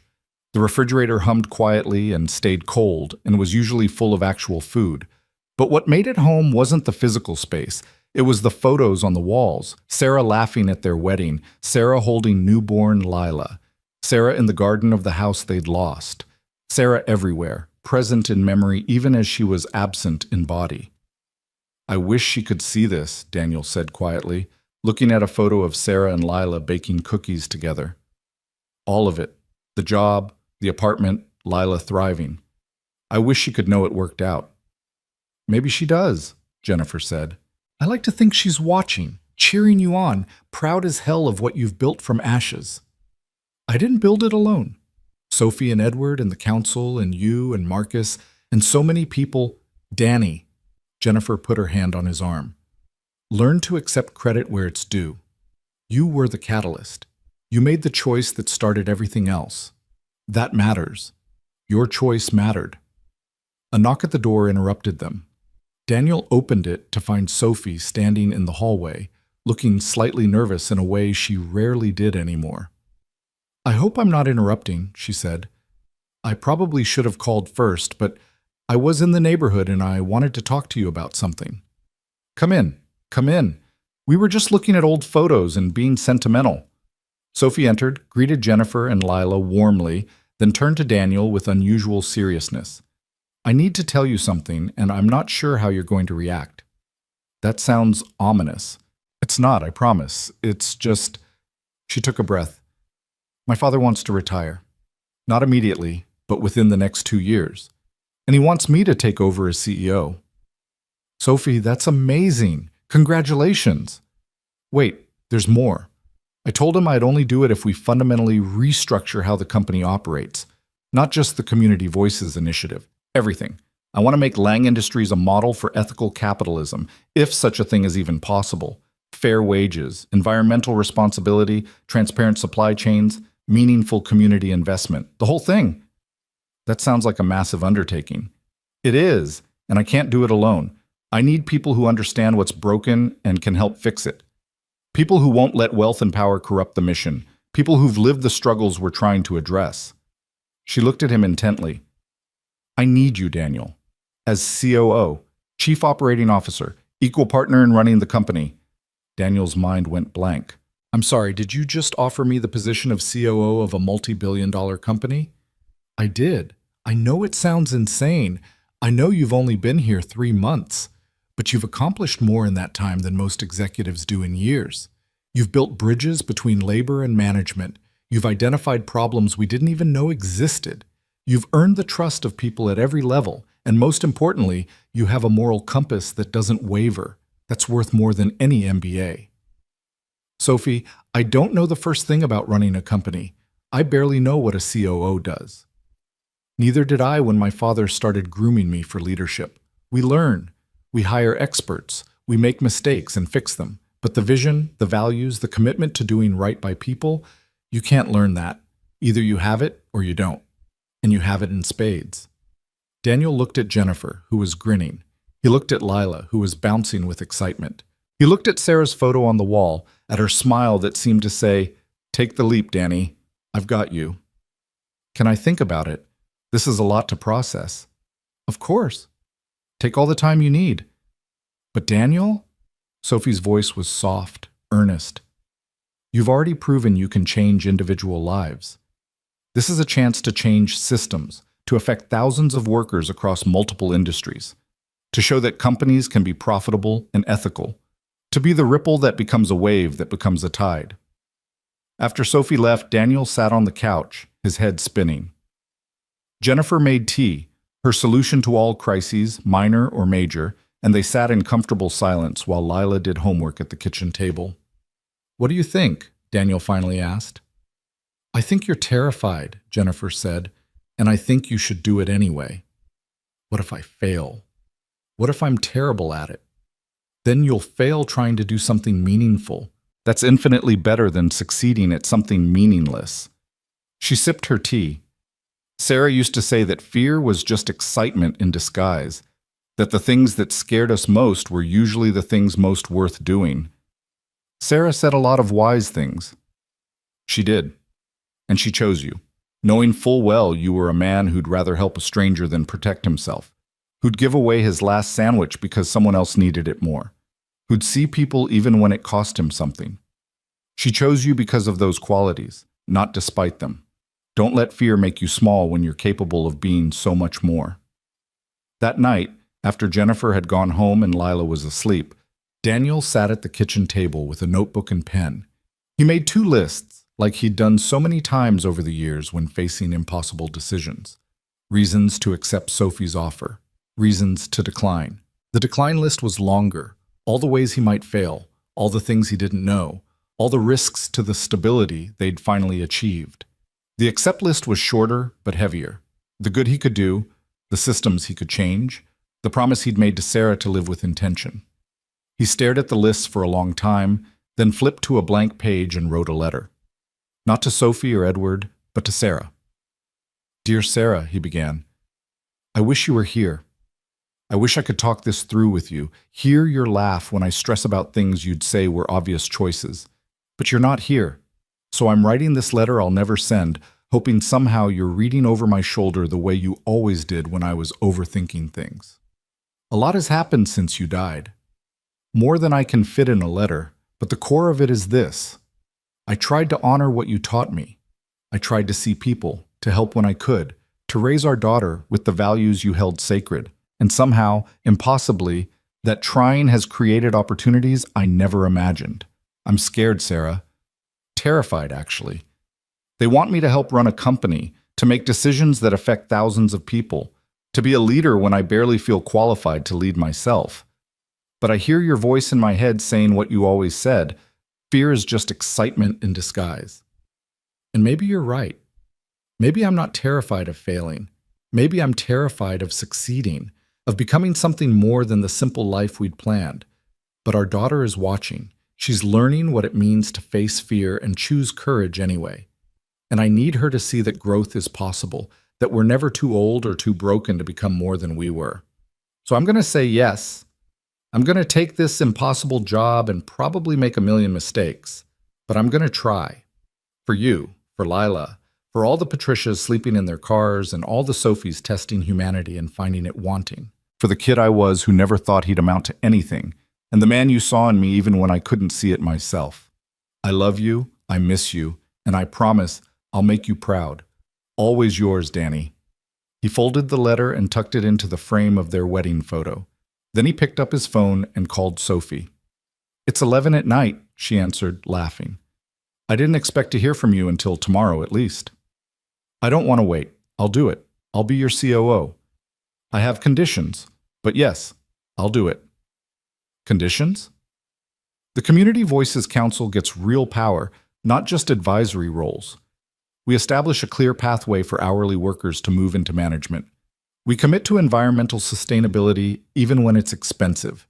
And we measure success not just in profits, but in human impact. Can you agree to that? I can agree to all of it, Sophie said. Welcome to the team, partner. This is going to be amazing or a complete disaster. Oh, probably both, Daniel said. Probably both. The next morning, Daniel woke early and made breakfast, real breakfast, eggs and toast and fresh fruit, the kind of meal that had been a luxury just months ago. Lila emerged from her room, still half asleep, drawn by the smell of cooking. Morning, baby girl. How'd you sleep? Good. I had a dream about Mama. She was in a garden and she was smiling. Yeah? What was she smiling about? I don't know, but she looked happy. Really happy. Like she knew a good secret but wasn't telling. Daniel plated the eggs, thinking about Sarah's smile, about the secrets happiness holds. I have news, Lila. I'm going to take a new job, a bigger job. It's going to mean more responsibility, longer hours sometimes, but also more ability to help people. Lila nodded seriously, processing this information. Will you still have time for me? Always. That's non-negotiable. You're my first priority, no matter what job I have or how busy I get. You believe me? I believe you. She took a bite of eggs. Daddy, can I ask you something? Anything. Do you think what happened, the sandwich and the video and all of it, do you think it happened for a reason? Like maybe Mama arranged it somehow? Daniel sat down next to her, considering the question seriously. I don't know if life works that way, baby.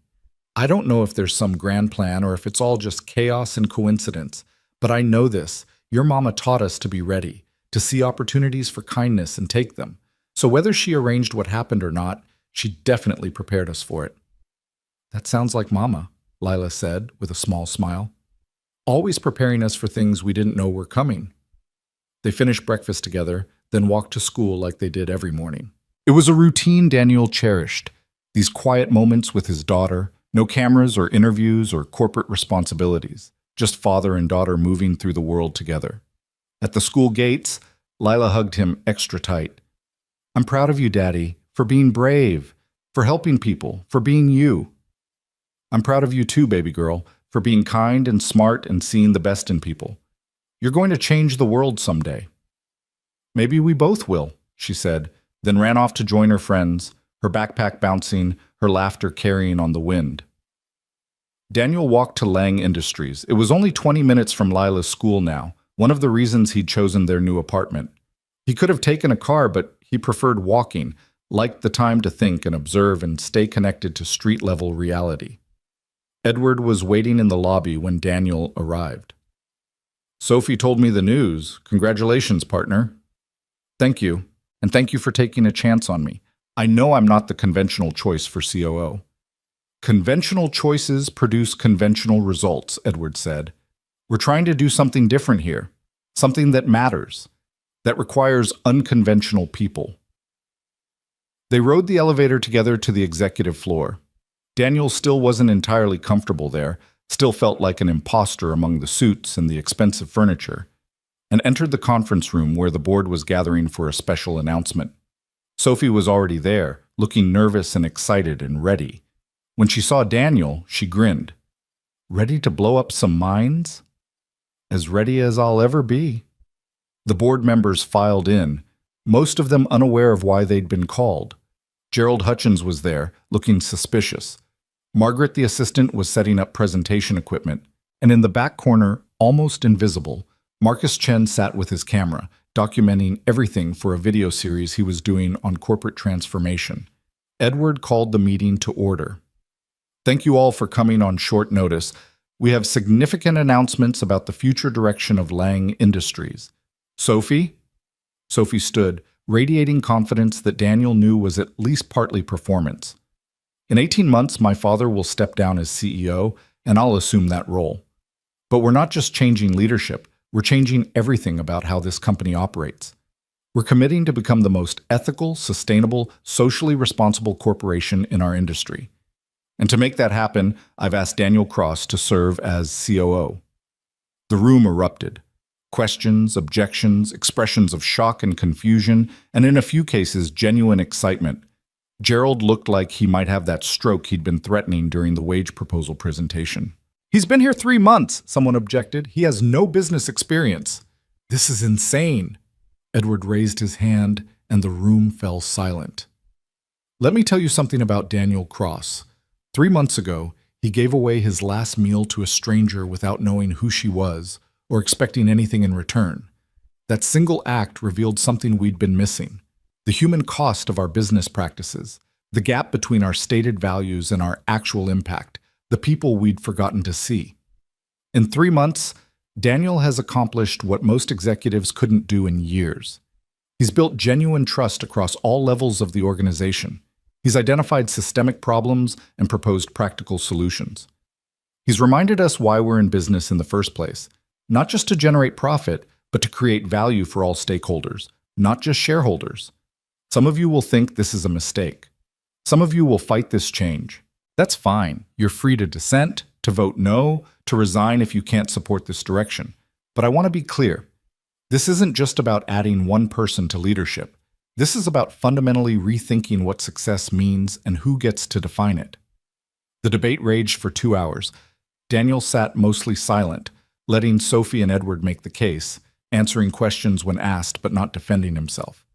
He'd learned that the best response to skepticism was patient competence. Let the work speak for itself. Finally, exhausted, the board voted. 10 in favor, 5 against, 2 abstentions. Daniel was officially COO of Lang Industries. Gerald approached him afterward, his expression unreadable. I voted against you, he said bluntly. I know, that's your right. I voted against you because I think you're in over your head. I think good intentions aren't enough to run a complex organization. I think you're going to make expensive mistakes that will cost us money and reputation. You're probably right about the mistakes, Daniel said. I definitely will make them, but I'll own them and learn from them. Can you work with someone you voted against? Gerald studied him for a long moment. Yes, because despite everything, I think you're genuine. And genuine is rare enough that I'm willing to give you a chance to prove me wrong. He extended his hand. Welcome to the executive team, Mr. Cross. Try not to bankrupt us. Daniel shook his hand, appreciating the grudging respect. I'll do my best. The rest of the day was a blur of meetings and introductions and administrative details. Daniel's office was on the 20th floor with a view of the city that still took his breath away. His assistant, a competent woman named Rachel, who seemed bemused by his insistence on making his own coffee, walked him through his calendar for the coming weeks. You have a meeting with the Warehouse Workers Union on Tuesday, she recited. Community Voices Council session Thursday. Press conference about the wage initiative Friday. And someone from the mayor's office called about a city task force on homelessness. They want you to participate. Say yes to the task force, Daniel said. That's exactly the kind of thing I should be involved in. You're going to be very busy, Mr. Cross. Call me Daniel, and yes, I am, but busy with purpose is better than idle with doubt. When the workday finally ended, Daniel didn't immediately leave. He stood at his office window watching the city transition from day to night, lights winking on building by building, people streaming home, or to second jobs, or to whatever obligations filled their evenings. His phone buzzed with a text from Lila. Aunt Jen picked me up from school. We're making dinner. Come home when you can. Love you, Daddy. He smiled and typed back, On my way, baby girl. Love you more than all the stars. Before leaving, he took out the scratched metal lunchbox, the one he'd carried to construction sites, the one that had held the sandwich he'd shared with Sophie. He'd kept it as a reminder of where he'd come from, of the man he'd been before viral videos and corporate offices and COO titles. Inside, he placed a note for his future self. Remember this.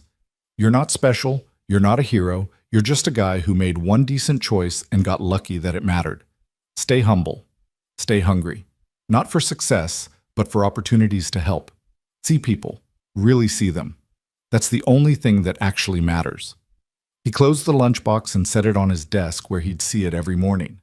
Then he left the office, rode the elevator down 20 floors, and walked out into the city he loved. The streets were crowded with evening commuters, everyone moving with purpose and exhaustion. Daniel found himself looking at faces, seeing stories, noticing struggles. There, a woman juggling grocery bags and a crying toddler. He held the door for her. There, a man counting change for bus fare, coming up short. Daniel handed him $1 without comment. There, a teenager sitting alone on a bench, looking lost and scared. Daniel sat down nearby. You okay? He asked gently. The kid looked at him suspiciously. Why do you care? Because you look like you need someone to care. I'm Daniel. Jake. The kid hesitated, then added, I got kicked out. My parents found out I'm gay, and they kicked me out. Daniel's heart broke. I'm sorry, Jake, that's not okay. Do you have somewhere safe to go tonight? Not really. Daniel pulled out his phone and called a number he'd programmed 3 months ago. The director of a youth shelter that specialized in LGBTQ+ services, one of the organizations receiving GoFundMe money. Maria, it's Daniel Cross. I have a kid here who needs immediate placement. Can you help? His name is Jake. He's maybe 16, just got kicked out by his parents. He listened, then nodded. Perfect. We'll be there in 20 minutes. He hung up and looked at Jake. There's a shelter, a good one, safe and affirming. They're expecting you. Can I walk you there? Jake's eyes filled with tears. Why are you helping me? You don't even know me. I don't need to know you deserve safety and dignity. Come on, let's get you somewhere warm. They walked together through the darkening city, and Daniel listened to Jake's story, the hope and fear and pain of being young and queer and rejected by the people who were supposed to love unconditionally. When they reached the shelter, Maria greeted them warmly, immediately making Jake feel seen and safe. Thank you, Jake said before going inside.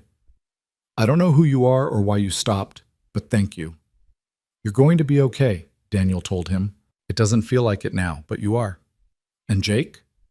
The people who rejected you? That's their loss and their shame, not yours. Remember that. As Daniel finally headed home, his phone buzzed with a text from Marcus. Just posted a new video about the Lang Industries wage initiative and what it means for ethical capitalism. It's already got 500K views. People are paying attention, Mr. Cross. Real change is happening.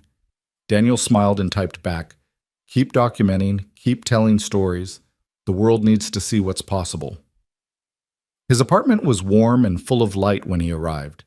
Jennifer and Lila had indeed made dinner, pasta with actual vegetables and garlic bread that filled the space with the smell of home and love. Perfect timing, Jennifer said. We were just sitting down. How was your first official day as a big corporate executive? Surreal, Daniel admitted, washing his hands at the sink. I kept waiting for someone to realize they'd made a mistake and escort me out. But they didn't, Lila said proudly, because you belong there, because you're going to help people. They ate dinner together, talking and laughing and existing in the comfortable intimacy of people who'd weathered storms together. After Jennifer left and Lila was ready for bed, Daniel tucked her in like he'd done every night of her life. "Daddy," she said sleepily, "I think Mama would be really happy, not just proud, happy, like the way she looked in my dream." "I think so too, baby girl. I really do." "Will you tell me a mama story?" "Always. Let me think." He settled against the headboard, Lila curling into his side. "Did I ever tell you about the time your mama started a community garden in our old neighborhood?" "No, tell me." "Well, this was before you were born. We just gotten married and moved into our first apartment, smaller than this one, if you can believe it. The neighborhood was rough. Lots of empty lots filled with trash and broken glass. Your mama looked at one of those lots and saw possibility. She spent weeks getting permits, convincing the city to let her use the space, recruiting neighbors to help. Most people thought she was crazy. Who wants to garden in a place like that? But she persisted, and slowly people started joining her. They cleared the trash, built raised beds, planted vegetables and flowers. Within a year, that empty lot had become beautiful. People grew food for their families, children played safely, neighbors who'd never spoken before became friends. Your mama had turned wasteland into community. What happened to the garden? It's still there, actually, still thriving. Other people took over when we had to move, but they kept it going. That's the thing about your mama's projects. They outlived her involvement because she built them to last, to belong to everyone. That's what you're doing now, Lila said. With the company. You're building things that will last. I'm trying, baby. I'm really trying. You're doing more than trying. You're succeeding. Even I can see that, and I'm only 9. Daniel kissed her forehead, overwhelmed with love for this wise, kind, remarkable child. When did you get so smart? I've always been smart, Lila said matter-of-factly. You just notice it more now that you're not so worried all the time. She was right, he realized. The constant anxiety about money and survival had lifted enough that he could actually see his daughter clearly. Not just her needs, but her personhood, her growing wisdom, her beautiful heart. Good night, Lila Marie Cross. I love you more than words can say. Love you too, Daddy, more than all the stars and all the sandwiches in the world.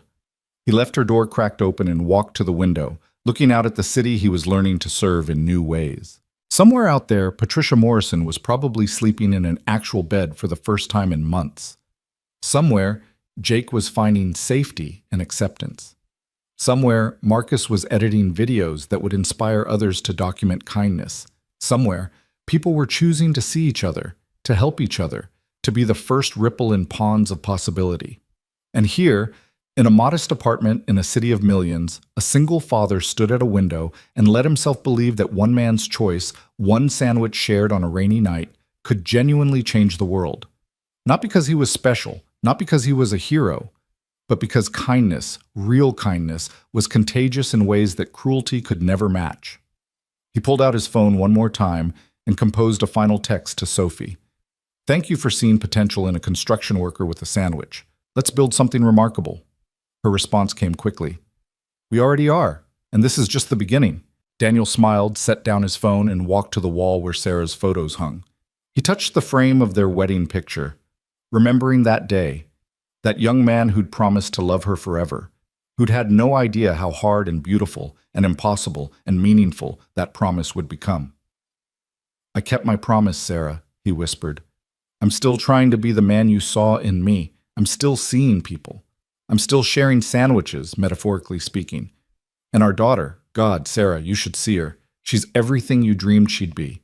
Kind and brave, and so much smarter than either of us. The photo said nothing, but in the curve of Sarah's smile, Daniel could almost hear her voice.